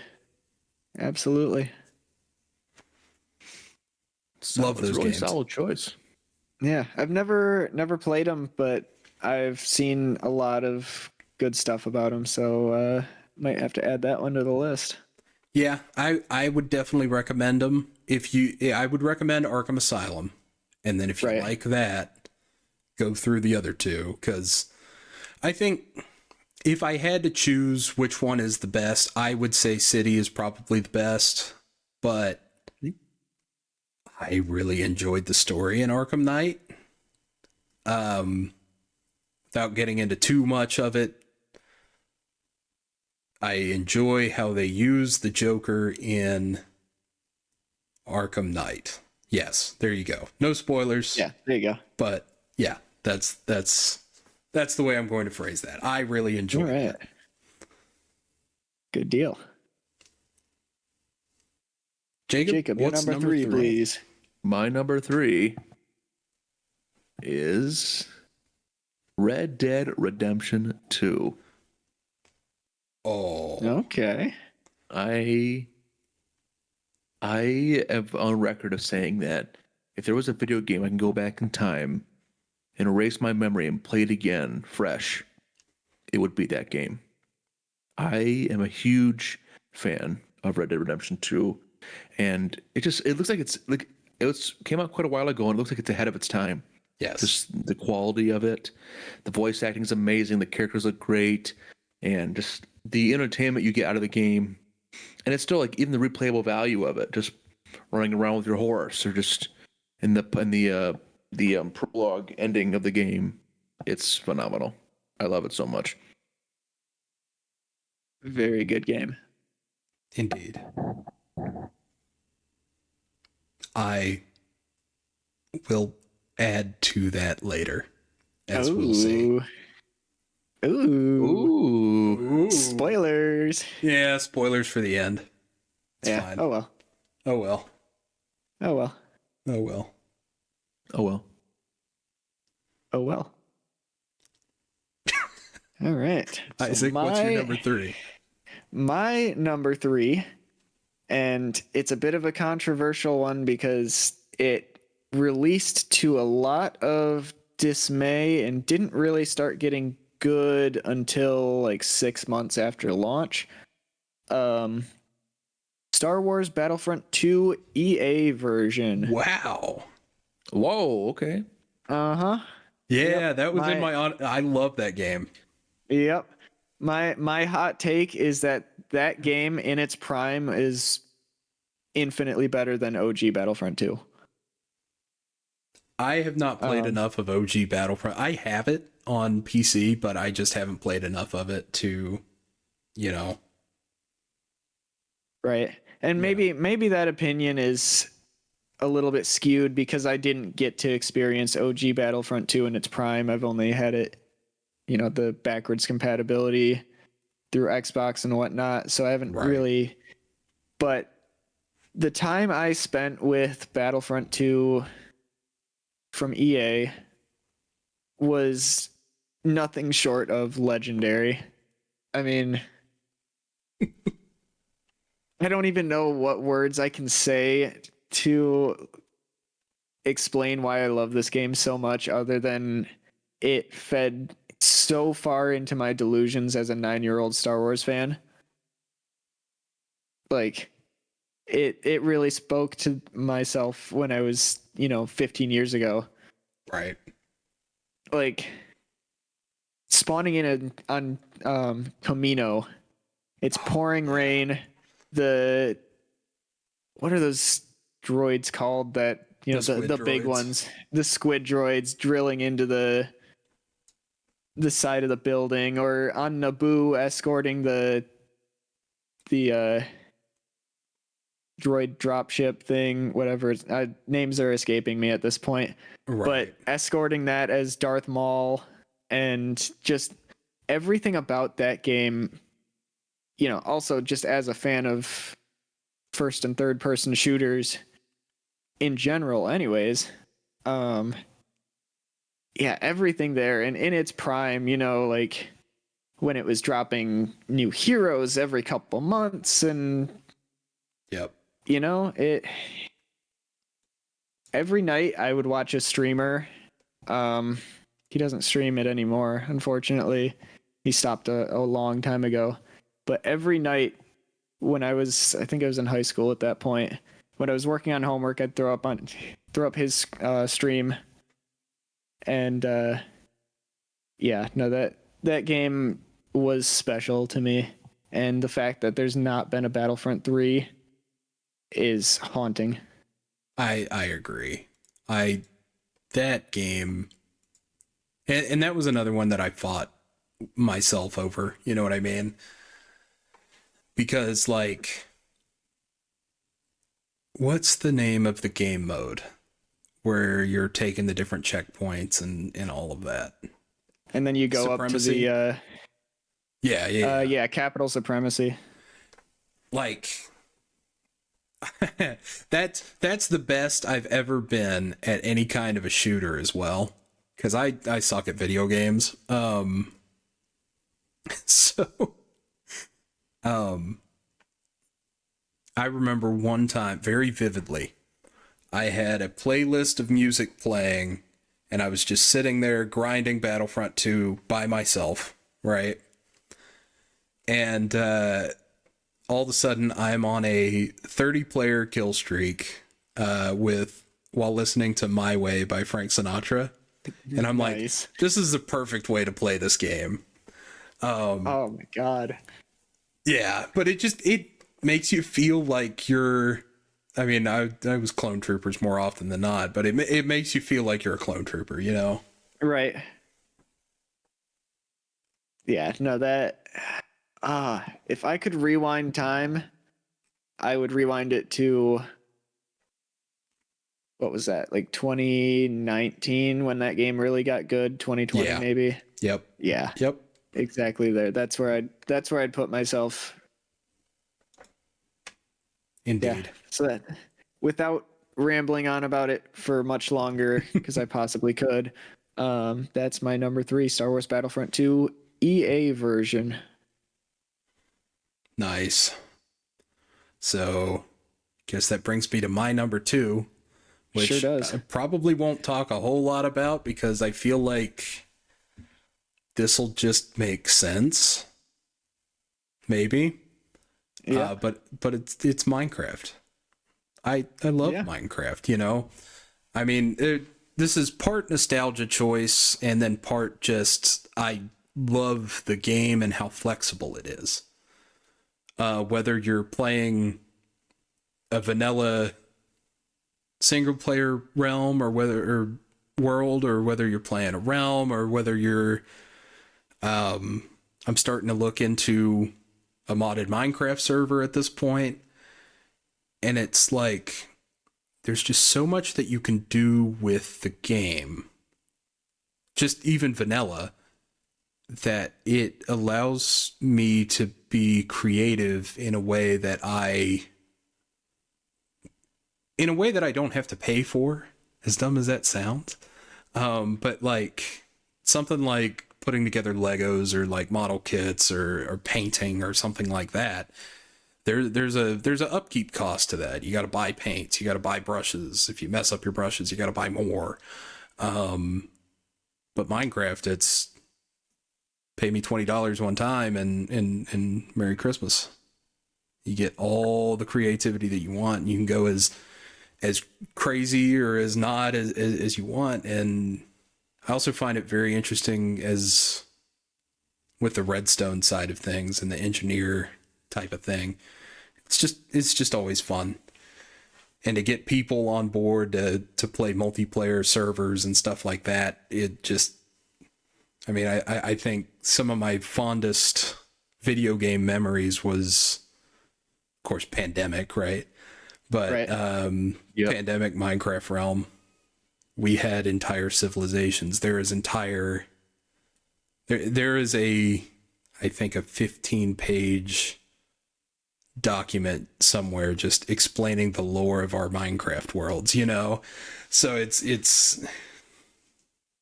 I love that game, and there will always be a place for Minecraft in my top 5. Yeah. So there you go. Yeah. It's Minecraft, I think. Oh, sorry, go ahead. It's the ultimate sandbox. It I is. mean, you can quite literally do anything you want in that game. You can, to the point that, and I was listening to somebody, I actually think they started talking about it on the What Culture Wrestling podcast, that they just couldn't wrap their heads around Minecraft and how kids play it, because it's like, okay, you spawn into the world and that's it. Do whatever you want. There is no goal. There is no quests. There is no nothing. It is do whatever you want. There's a dragon if you want to kill it. Yeah, You can spawn in this boss if you really want to. Yeah. There's rewards if you do. but you don't have to do that. You can build a house and live a peaceful life as a farmer. I mean, Yeah. I'm going to be so real. I've never beaten the Ender Dragon, and I've played Minecraft since I was 12. Whoa, really? Yeah. Yeah. Well, I mean, on and off played it, but yeah, I mean, like you've never beaten the Ender Dragon? Oh, yeah. No, that was never my end goal. Wow. Yeah. And the other thing that I'll say about Minecraft is that I feel like it's not just a game anymore. It's like this big community, and everybody is inspiring everybody to do stuff. I mean, I'm a big fan of the Hermitcraft YouTube series, and watching guys just build these massive works of art in a video game is just astounding. So yeah, Minecraft is my number 2. Magical game. Indeed. It's amazing. I love my favorite part, just like even like not even having to do in the post game stuff, just doing like mining and fighting mobs. It's so much fun to do. It's relaxing. Building. Yeah, oh yeah, it's true. It's like that's a game where you can like put a soundtrack, like a different soundtrack on of a different game or something like that, and just chill and just play. Like no stress really, just play and have fun. Or like I think I even have it set to where I don't have music playing on most of my Minecraft. That way I can like do that and watch TV or something just to unwind. Yeah. Absolutely. Love Minecraft. All right. Yeah. Respect. I mean, that should have been one of my honorable mentions. I can't believe I didn't put that on there. That's a mistake by me. But we all make Is it mistakes not in your the number one pasture, pick? Jimbo. it is not my number one pick. It is not. I'm very curious. But it really should have been, honestly. But my number two pick is a little game I call Team Fortress 2. Oh yeah, I'm going to open up my Steam account right now and tell you how many hours of Team Fortress 2 I've played. I'm pulling it up right now. I have played. Let me find it here. Where are you at? There you are. I have played you for 6,708. So a little while. Can you say that number again? I think you cut out. Yeah, a little bit. Oh, 6,708 hours. Moses. Jeez. Yeah. Now, not all of them is active playing time. I probably have like idled maybe 1,000 hours, maybe. But still, that's unhealthy. I haven't played it since. Let's see. I haven't played it since January. I stopped playing, but I might come back someday. But for now, I retired it. I'm done with the game for now. But it's still on my top. It's definitely number 2 on my top video games list. Man, we've known each other since we were in like the 4th grade, I'm pretty sure, somewhere around there. And I swear all throughout middle school, all you would talk about is your new hat that you got in TF2, or, it was like everything you ever talked about was just TF2. And yeah, I totally forgot that unlocked a memory there. Well, yeah, I mean, I have played this a lot, and that means I've been playing it for like such a long time. Like, I think 2012. Like, that's been how long it's been. Yeah. So Man. But thinking about how many hours of that time I spent playing Team Fortress 2, I'm like, wow, I could have done so much more. Could have had a life. I could have gone outside. Yeah, I could have went outside and touched grass, but instead I was playing a sport. Yeah, I could be a whole other person, but yeah, like that's a lot of time. I'm not doing any math on it because I don't want to know at this point. I'm just gonna pretend I don't remember. Yeah, but yeah, that's my number 2 game. Just pretend you don't even remember the playing time hours now. Yeah, right. Yeah. Oh, it's kind of setting in right now. That yeah, I played it. All right. After those two bombshells, I'm gonna drop my number 2, and just like you, Garrett, I'm gonna cheat a little bit, and so that's what's gonna happen. That's reasonable. So at my number 2, I have 2 games from the Pokemon franchise. Those being Pokemon Legends Arceus, and Omega Ruby and Alpha Sapphire. Oh, okay. There you go. And I have reason for both. I guess I'll start with Oris real quick. It's my favorite Pokemon game. I think just all around it's the most compelling to me. It's the most fun to play. I mean, take the Mega Latios and Latias that you get to fly around Hoenn. It's such a cool thing, and for that to be on the 3DS, like back in the day too, that was super cool. Hoenn as a whole is my favorite region anyways.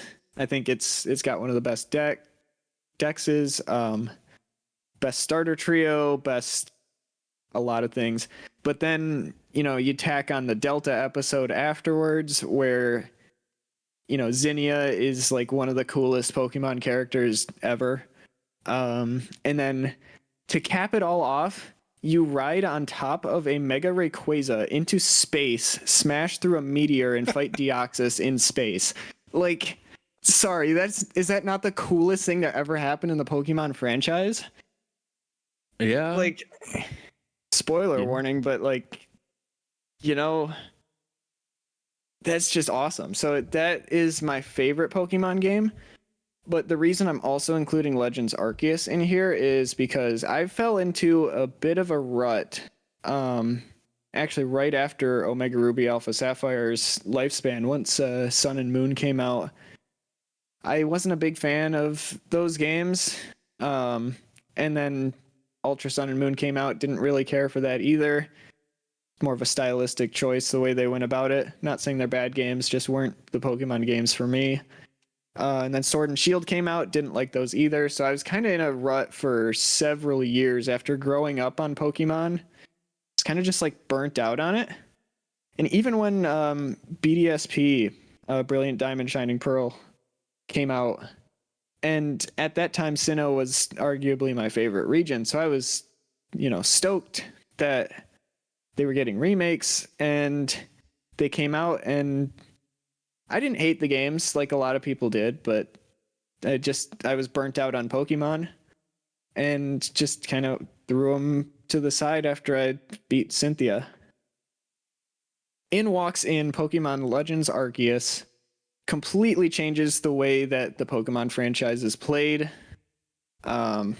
Just gave it an entire brand new life. And at this point, I would say is my second most played Pokemon game of all time. I completed I caught every Pokemon. I got to Dex level 10 on every Pokemon and got the Shiny Charm. I have several boxes of Shinies in that game. Like that, it's at my number 2, along with Omega Ruby Alpha Sapphire, because it revitalized my interest in Pokemon. There you go. Yeah. There you go. And like you said there, it's like the Pokemon series was kind of getting stale with the way it played out. I feel like in that era, like it was the same kind of theme, like, oh, you go progress through the game the same way, same gym leaders, champion Elite Four. And this one totally flipped the formula on its head. Like it totally changed how the game worked. I felt like the Legends Arceus. So yeah, it was a huge improvement for the series.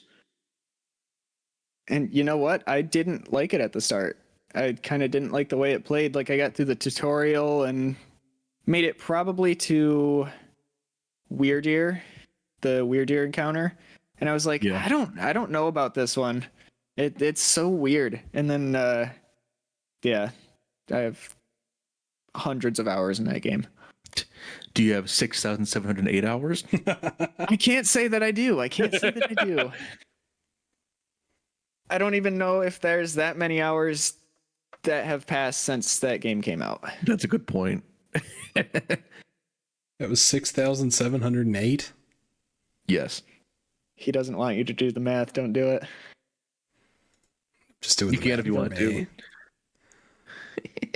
It's actually not as bad as I thought. That is 279 and a half days. Oh yeah, It's that's almost a year. Yeah, that's not bad. That's not bad. That ain't bad. I hate to know how long I've been on Minecraft. Fair. I do want to specify though, my number one most played game is actually not Omega Ruby Alpha Sapphire for Pokemon, as much as I say that's my favorite game. It's actually Scarlet and Violet that holds the most hours. Or Scarlet specifically, but That's the newest one too. Indeed. But yeah, I love Pokemon. I love Omega Ruby Alpha Sapphire. I love Legends Arceus and Mic Drop.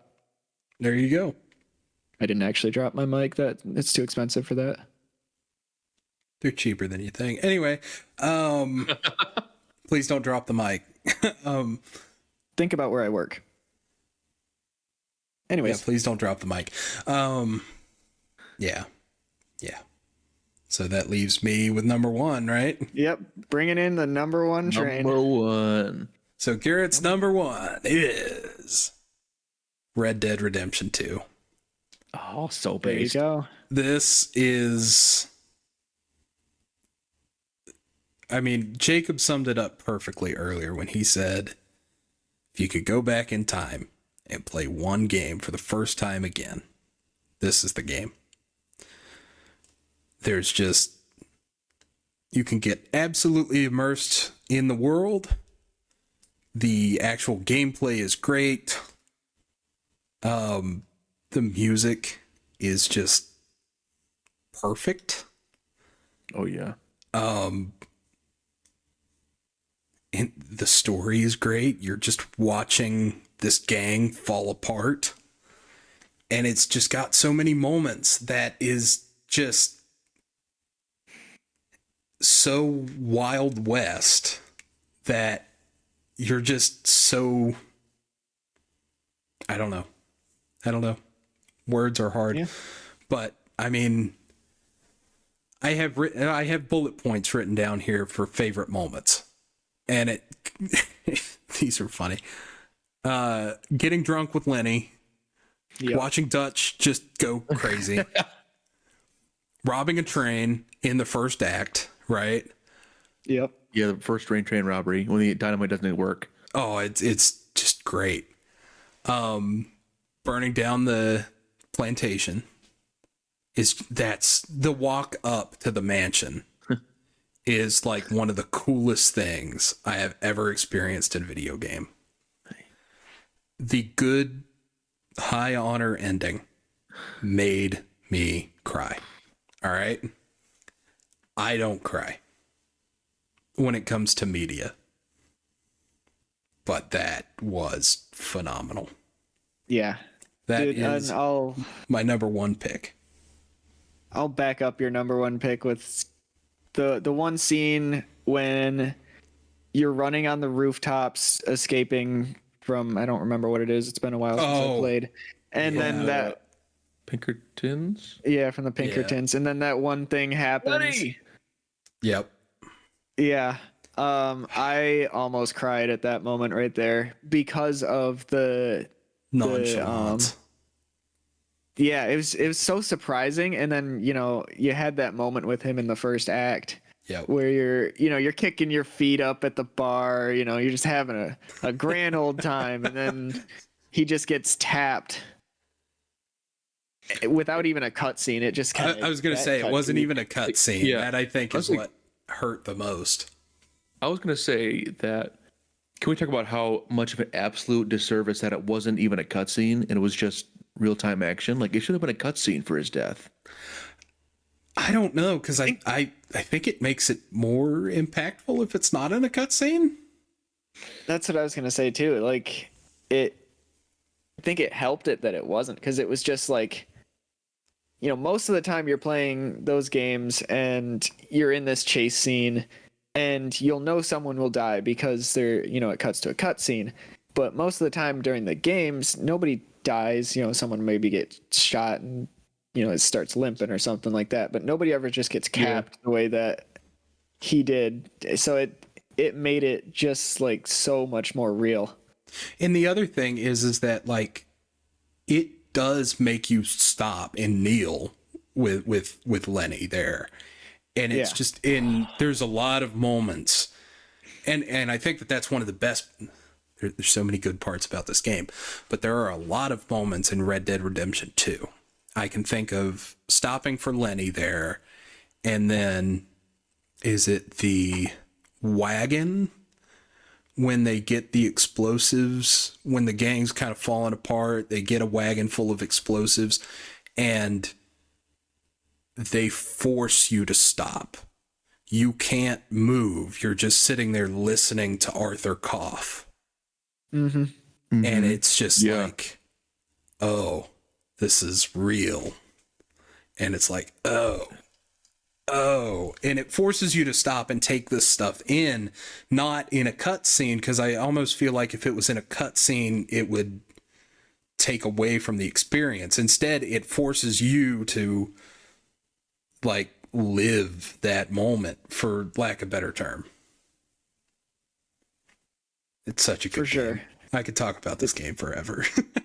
I think we might have that on the topic list, so we'll get there in a future episode. Maybe we'll do it alongside the Minecraft episode. I don't know. Yeah, there you go. That's a time for a different episode. Right. Indeed. So, my number one game of all time, believe it or not, is Super Mario World. Oh, Absolutely. What a base pick. Super Mario World is what is. When I look at the Super Mario World as a game, and I can hear the sounds, and I see the graphics of that game, it takes you back to, like, it's like a total like you ever see like you ever like eat something or smell something or like see something that makes you like it click back into childhood memories. It's like that's what it's like for me whenever I see Super Mario World textures and stuff like that, because that game to me was like one of the best platformers of all time. Just it transcended like everything that was out in that era, and it's way ahead of its time. That was an SNES game even. Like they released it on Game Boy, but that was an SNES game, for goodness sake. I mean, that was crazy. That's all. It was amazing. Yeah, it's really good. I've only ever played it on like the virtual console, so I never had the true experience. But still, it's cracking out the Game Boy SP and putting that in. That was just a different feeling right there. So good. So good. Yeah, I remember too. That was another one back in the day that you were really like raving about. I remember. Yeah, I talked about two things: Super Mario World and Team Fortress 2. Yeah. And you know what? It must have worked, because here we are. All right. So my number one video game of all time. It's not one you'd really expect. It's not your Red Dead. It's not your classic, like, nostalgia pick. My number one is Call of Duty Black Ops 3. okay. All right. Yeah. So, as I mentioned a while back when I was talking about Black Ops 6, zombies is such a big part of my persona as a video game player. And Black Ops 3 far and away is the best zombies experience you will get in a Call of Duty game ever. I would honestly say that whatever they do in the future is not going to top what they did in Black Ops 3. Just the mechanics of the game, the characters, the story. I know the characters were in the other some of the other games too, but they really kind of hit their peak in terms of storytelling in Black Ops 3, in my opinion. The maps, I mean, let's run through the maps real quick because there's only 5 of them. Shadows of Evil, arguably top 1 map of all time. Der Eisendrache, top 5 map all time. Zetsubo no Shima, one of the most underrated maps of all time. Gorod Krovi, set in war-torn Soviet Russia, with a dragon and a mech with a drunk Russian driving it. Top 5 map all time. Revelations throws basically every nostalgia favorite map from the previous games into one map. Fantastic. The story of Zombies is really good too. You know, you're going back, you're collecting the souls of each main character from a different timeline to then try to save the current timeline by destroying their souls, because they're ultimately what is corrupting it. And just there's so much lore written in that Zombies. And then of course you have Zombies Chronicles, which takes, it's DLC 5 basically. It was released like a year after the game's lifespan ended, and it basically just took every Zombies map from World at War through Black Ops 2, aside from a couple of omissions, and put them on the Black Ops 3 engine. So it's the definitive way to play Zombies. And that's not even talking about the multiplayer, because I also really enjoyed the multiplayer. This was back during the time where Zombies leveling and multiplayer leveling were split. So, you know, now with Black Ops 6, if you play Zombies, you level up, you're that same level in multiplayer, and vice versa. I hit Master Prestige in both Zombies and multiplayer in this game. I got Dark Matter in Black Ops 3. I got all of the, at the time, Zombies camos in Black Ops 3. The only thing I can say negative about that game is the campaign, but honestly, who cares? It is peak Zombies. The multiplayer is incredibly fun. Yeah, Black Ops 3, #1 game all time. There you go. Good choice. Those are everyone had some great choices. Yeah, very interesting to get all your tastes in there, and it's interesting to see how much your top 5 varies too. Like sometimes you'd think, oh yeah, they're all just going to be shooter games, or they're all going to be, you know, sandbox games, or, you know, but yeah, I feel like we all kind of had a specific mix of genres, which is really cool. Yeah, definitely. So that is our top 5 favorite video games, and now it is time for the game in which I am going to attempt to take away Isaac's DisplayShelf Championship. I just won this thing. Let me have this. Jacob is going to MC the game, so I am going to pass it on to him. As the defending loser in this situation, I have the blessing of picking the game for this week, and I kept it on topic in our games. Go ahead. So for listeners, whoever loses the game the week before has to do the game the next week. So that's correct. Yeah. Sorry, I didn't mean that to like rub that in your face, but no, I get it. No, hey, it's important context. It's important context. So, and this way it also is fair too. So that way the same person doesn't do the game twice in a row. So that makes it kind of fair in that way too, I think. Except for the champion. Champion must defend. Yeah. True. But yes, but the champion doesn't lose, so right. So you're guaranteed not to host it next time. Yeah. So all right. So I went with the theme of gaming, and I picked Name That Franchise. This is the episode 2 game here. I'm excited. All right. So here's the rules. Oh, man. So gosh. I promise I'll make it as low as confusing as possible. So determine who starts by picking number closest to 1 through 50, and we'll rotate afterwards. So I have a number. I picked up a random number generator, and I have a number 1 through 50 right now, written down, and whoever's closest gets to start. Closest without going over, or closest?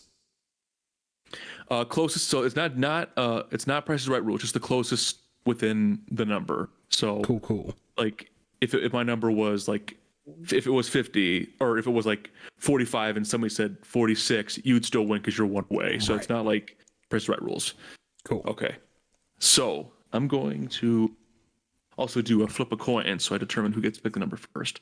Flip a coin. I'm going to make it a bit fair. Okay. Let's see here. You know what? Since I'll go with this. Since I said one last time, I'll say Garrett. What do you, heads or tails? Heads. That's what I was gonna pick too.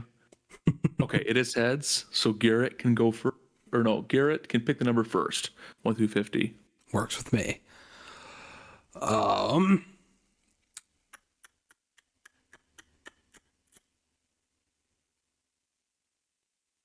27. 27. Okay, Isaac. I'm not kidding you. 27 was the number I had in my head. Oh man, that's funny. That's been funny. That's insane. 36. Actually, I might have to do some math here. Hold on. So, Oh, no, so it's somewhere Garrett said between. 27, correct? Yeah. Yep. And you said what number you say, Isaac? 36. Wow. Isaac, the number was 32. Isaac wins by 1. Wow. Woo. Because let me do it right. So 27 plus 5 is 32, and then 36 minus 32 is 4. Okay, yep. So you win by 1, Isaac. Wow, that was impressive. Okay, so here's how this game works. So there will be 5 categories, and there's 10 rounds, and I will do a point check after round 5. We will do like a little to see how things are going in terms of points. So the person who starts decides how many pieces of information you want to be revealed. So the less reveal, the more points you get. So for example, let's say you want one piece of information and you get it with that piece of information, you get 5 points. If you want 2 pieces of information, you get 4 points, and it goes down from there. And so all the information is revealed, and if in that case, whoever gets it right first gets 1 point in that situation. So so ideally you can kind of bet how many information you want. And if you think you can get it from just that one piece of information, then you can go get the most points. Or if you think you're not so confident, you can say like, hey, I want 3 pieces of information, but still get some good points. You still get 3 points. Gotcha. Does that make sense? Is there a penalty for any type of wrong answer or anything? So it's a wrong answer. It goes to the next person, and a new piece of information will be revealed. I see. Yep. Cool. And the points still do go down, but the penalty is the next person gets 1 more piece of information to get the answer right, possibly. After getting 1 wrong, the next contestant gets 1 new piece of information. They'll tally the scores, and the winner will be declared that it will the DisplayShelf Championship belt. And the categories in order are first release date of first game, genre of game, console or main console, developer/publisher of the game, and then exact release date of recent game. And is how that goes. We're guessing the game or guess the franchise? I guess the franchise. Okay. Yes. So if you were to say, I want 3 pieces of information, I would give you the release date of first game, genre of game, and consoles. Oh, this is going to be fun. Right. This is going to be interesting. All right. Gentlemen, are you ready? Who's Let's going do first? this. Isaac, you're first. So Isaac gets to go first. Okay. Yep. Because he won. All right. So make sure. I think. So I'm not going to go to the next slide yet because I don't know for sure if it'll be the information. But how much information do you want for the first? How many pieces of information do you want for your first franchise? Let's go 2. Okay, 2. So that should be Okay, didn't. Okay, I want to make sure it didn't mess up. Okay, it didn't. It's cool. So, first release date of first game is May 4th, 2004. Oh. And you wanted 2 pieces of information. So the main genre is action adventure. Oh, okay. Huh. That's Interesting. That's an interesting time frame. So that's the first release of the first game. Call of Duty. No, it's not action adventure. All right, so you're saying Call of Duty? Unfortunately, yes. That is incorrect. Yep. Okay, so it's now Garrett's turn, and I will reveal the next piece of information. Console: PlayStation, Xbox, Windows, and Nintendo Switch. Ooh.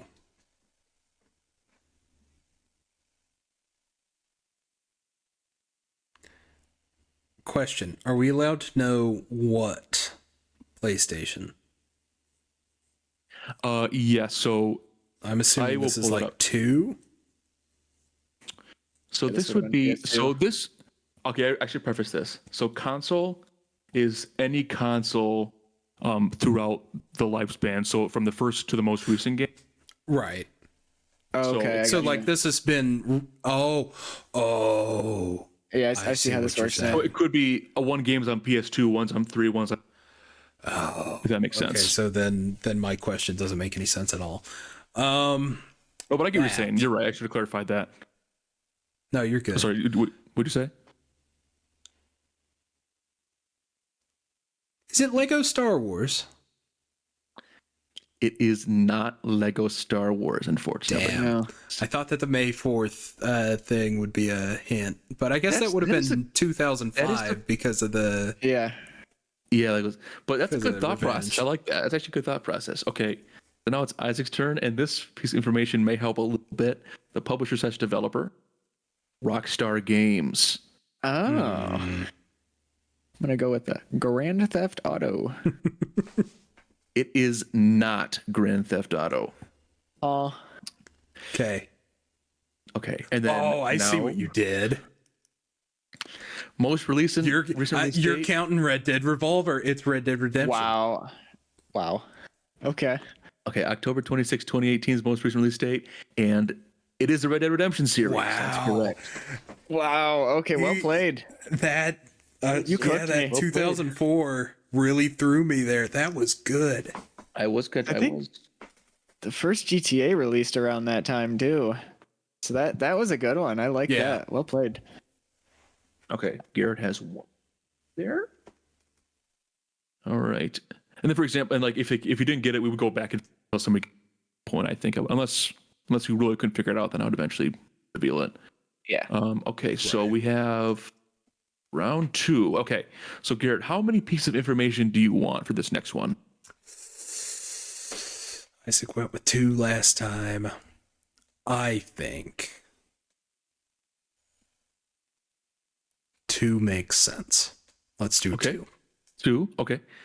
First piece of information is the first release date of first game, September 13th, 1985, Jeez. and it's a platforming series. Is it Super Mario? It's Super Mario. Yep. That's correct. That one was a walk. Yeah. Yeah. Man. How many are there? 10. Okay. Yes, there are 10. Yes. So that makes it, 4 points. let's see, 4 points 5. for Garrett right now. Yes, correct. Oh, I Still forgot lots of game points. left. Lots of game left. Here we go. Lots of game left. Okay, round 3, Isaac. How many pieces of information would you like? Let's stick with the 2. Okay. Round 3, first piece of information, the release date of the first game is August 8th, 2014. And the second piece of information is horror fiction. I have a guess. Horror fiction. The Last of Us. The Last of Us is incorrect, but I do like the guess. That's a good guess. Oh, man. Okay. So, Garrett, the next piece of information is the consoles: iOS, Android, Windows, PlayStation, virtual reality. So I am thinking 2014 falls right into the second age of YouTube. Is this Five Nights at Freddy's? It is Five Nights at Dude. Freddy's. That is correct. Because 2014 would have been about the point where Markiplier was doing the Five Nights at Freddy's stuff. So, Wow. So that would be. Let me make sure. 3 points. That would be 3 points. Yes. Wow, this is bad. I'm sorry, This is not good. I'm getting rolled in my own category. I'm sorry, man. Wait, so it'd be, so you got 3, 1, 3, so 4, 5, 6, so 7. Okay, 7 points, right? Yeah. Okay. Garrett has 7 points. Still all to play for, though. Still 7 rounds to go. Lots of points to play for still. Okay, round 4. Is it Garrett's turn? Yep. Okay, I just I'm realized sticking one with thing. 2. What? 2? Okay. Just want to make sure. Oh, yeah, it's what I think it is. Let me double check on one thing real quick. Sorry. Yep. You're good. Yeah. Let's see here. We had that discussion earlier, and it put the second H of YouTube right up in my memory there. Man. Okay. Had we not had that conversation earlier, I don't know if I would have gotten that one. Okay, so let's see here. So you wanted 2 pieces of information, correct? Yes, please. Okay. So we have March 2nd, 2000, Ooh. and sports related.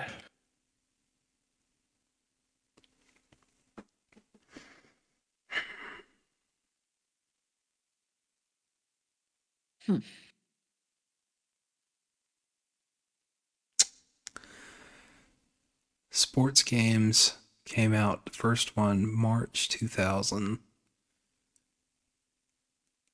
I think it's fair to assume that if this caught on, they would be releasing in March of about every year.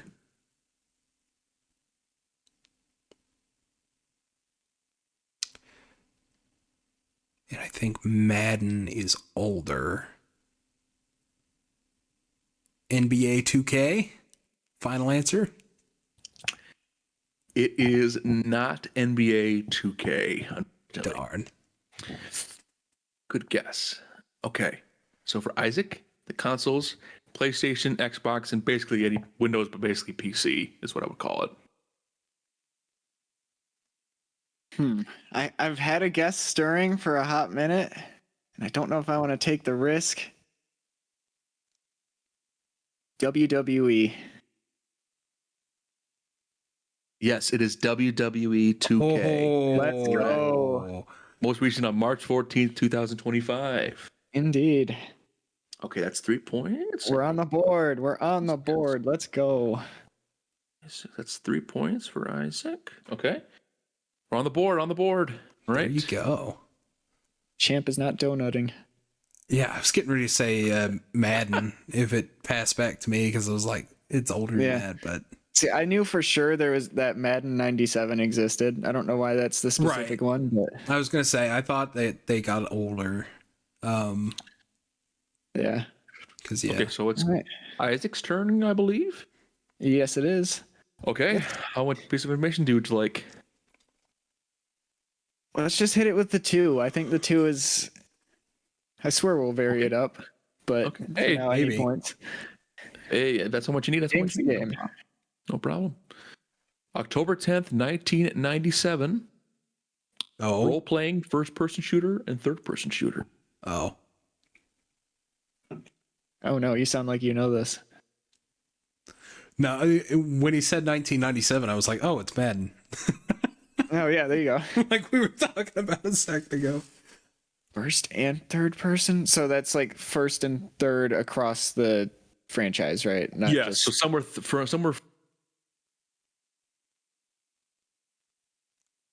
Did we lose him? possibly. Oh, you hear me? There we go. You're back. Okay. Yes. So some are first-person, some are third-person. Yes. Okay. Huh. Or a mixture of both. It could be both. Mixture. Yeah. Ooh.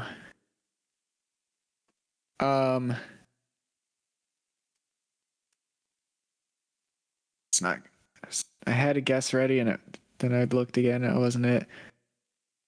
Role playing is. Oh, is that? No, it's not. I have a guess. You have a guess? Well, that sucks. Because I don't. Yeah. Two. It's definitely not that because that never went third person. Shoot. It is a shooter. That's correct. Dang. You got me. That's funny. It's a good one. Specifically shooter. I don't know. Yeah, I don't know. So I'm just gonna shoot for Resident Evil. Ooh, I like the guess, but it is not Resident Evil, unfortunately. All right, here's your next clue for Gary. DOS, Mac OS, Windows, Switch, Xbox, PlayStation, iOS, and Android. Oh, so everything. Got it. Yeah, basically. DOS is throwing me though. I think 1997. I know. Yeah, I'm still gonna stick with my original guess. Is it Tomb Raider? Lara Croft? It is not Tomb Raider. I like the guess, Okay. but it's not That was a Tomb good Raider. guess.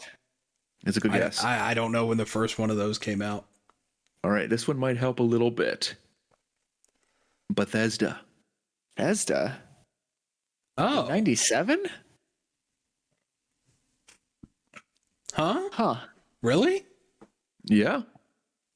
Interesting. Okay. If Isaac doesn't say it, then I'm gonna guess it.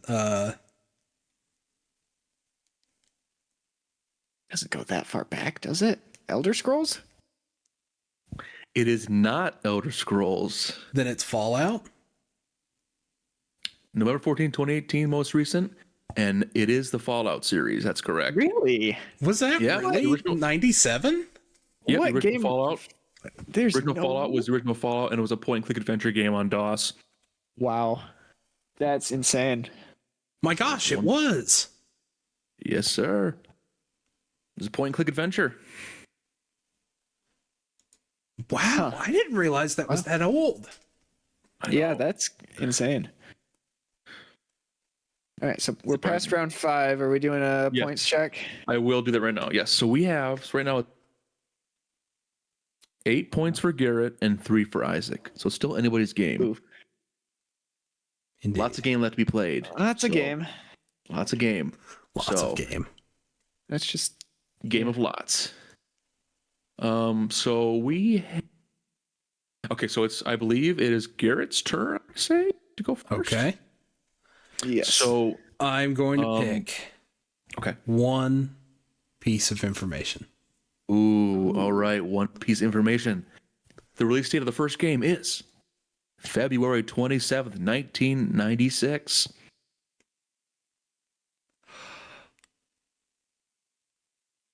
Sonic the Hedgehog. I love the guess, but it is not Sonic the Damn. Hedgehog, unfortunately.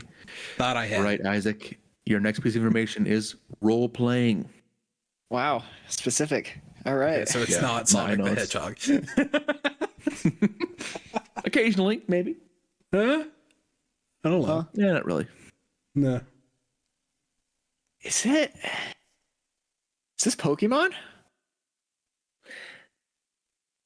It is indeed Yes, sir. Pokemon. Okay. Wow. Fantastic. All All right. right. There you go. So that is And the 4 Game points. Boy.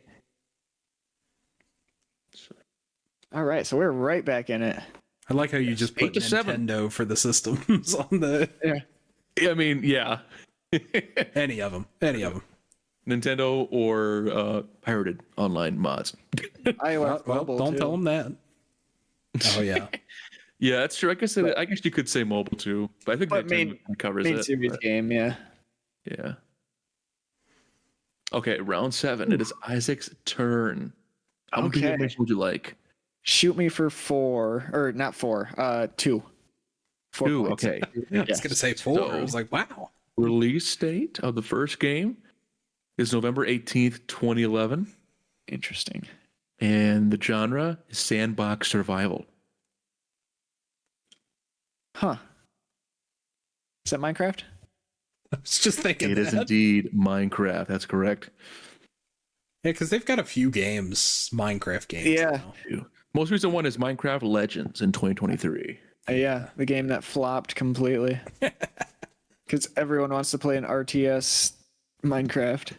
Right. Okay, let's see what we got here. Okay. After that, we have round 8. Round 8 would be And Garrett's turn. How many pieces of information would you like? I'm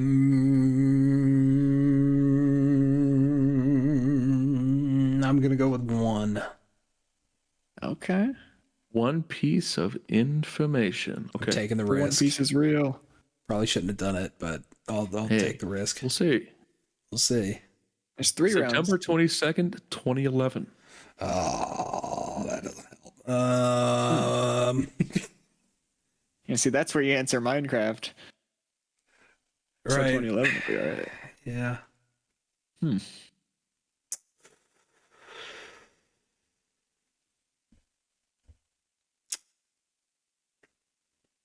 This is hard.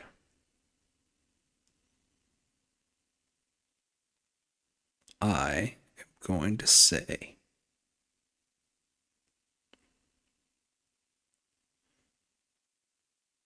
Terraria. I don't know. Terraria. Terraria. I like that. That is, unfortunately, that is incorrect. That'd have been like the ultimate petty move. It would have, yeah. Okay, next piece of information we have here is action role playing. Role playing.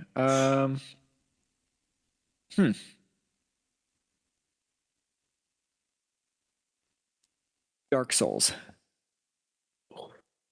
Man. It is Oh, I Dark wouldn't have gotten Souls. that. Oh, There you go. That's 4. I thought Dark Souls came out way earlier than that. Yeah, me too. That's so too, but I was surprised when I looked it up. Like, oh, okay.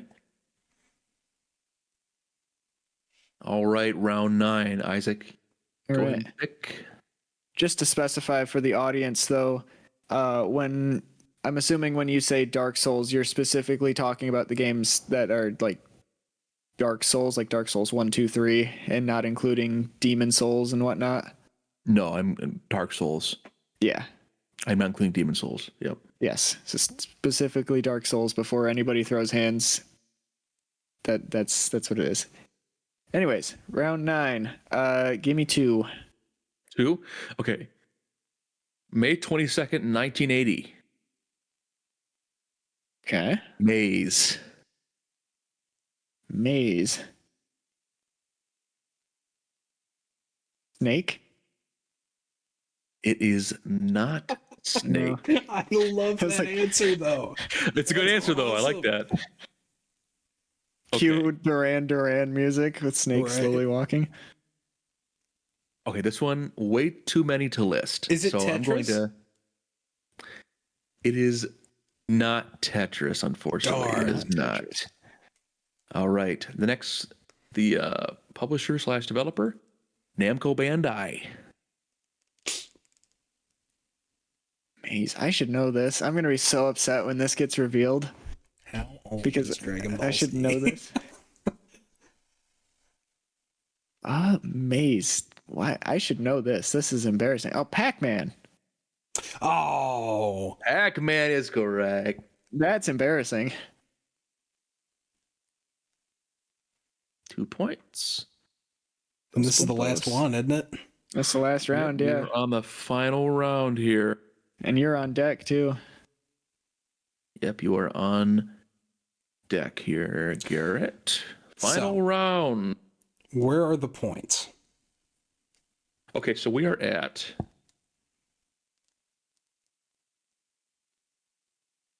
So Isaac has 17. Garrett, you have 8. So this is kind of just for fun. I hate to say. Yeah, I'll go 2. No, 1. 1, okay. 1. So October 20th, 2009. Oh. I should have gone with 2.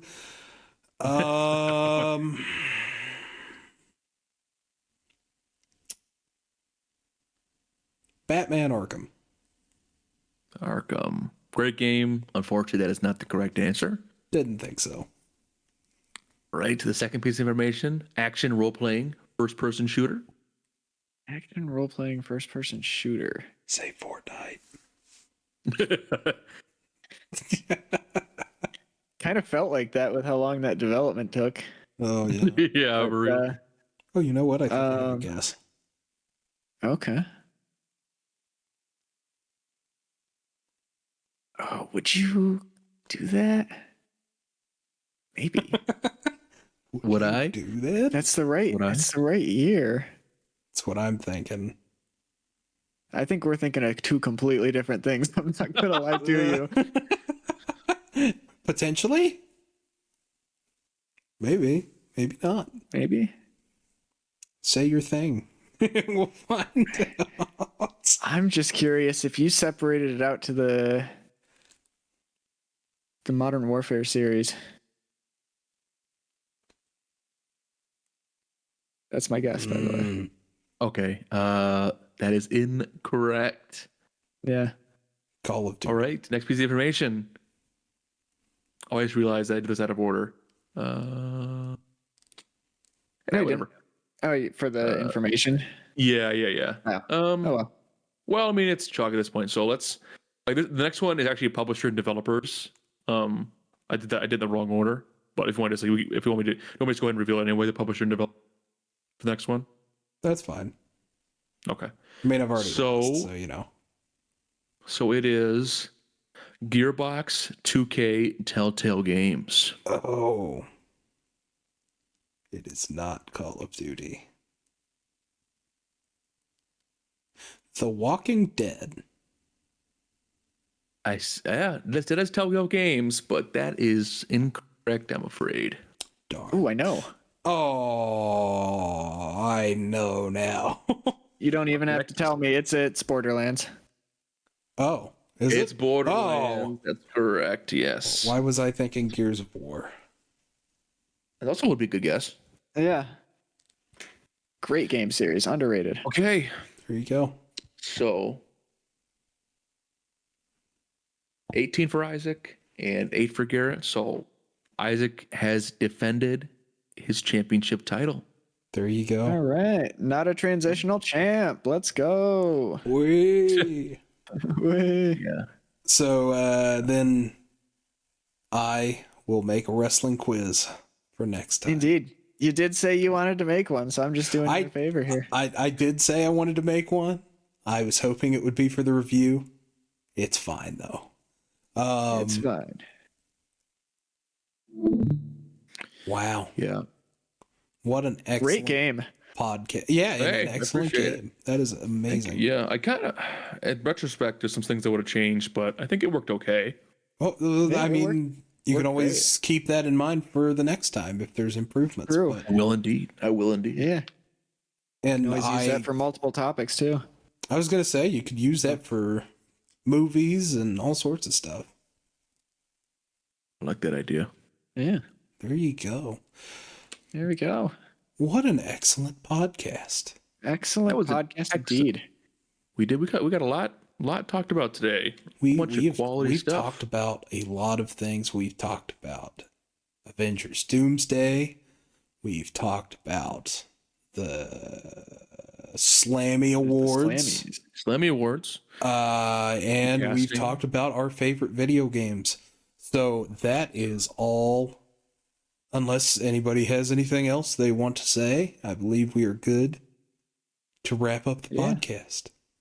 Yeah, I think just don't forget to check out episode 1 if you have time. It would be Absolutely. It is definitely worth the watch, and we will have more coming for you soon. We were going to have a WrestleMania themed episode very soon. So We're going to tune have in for that in two the next coming WrestleMania weeks. themed episodes.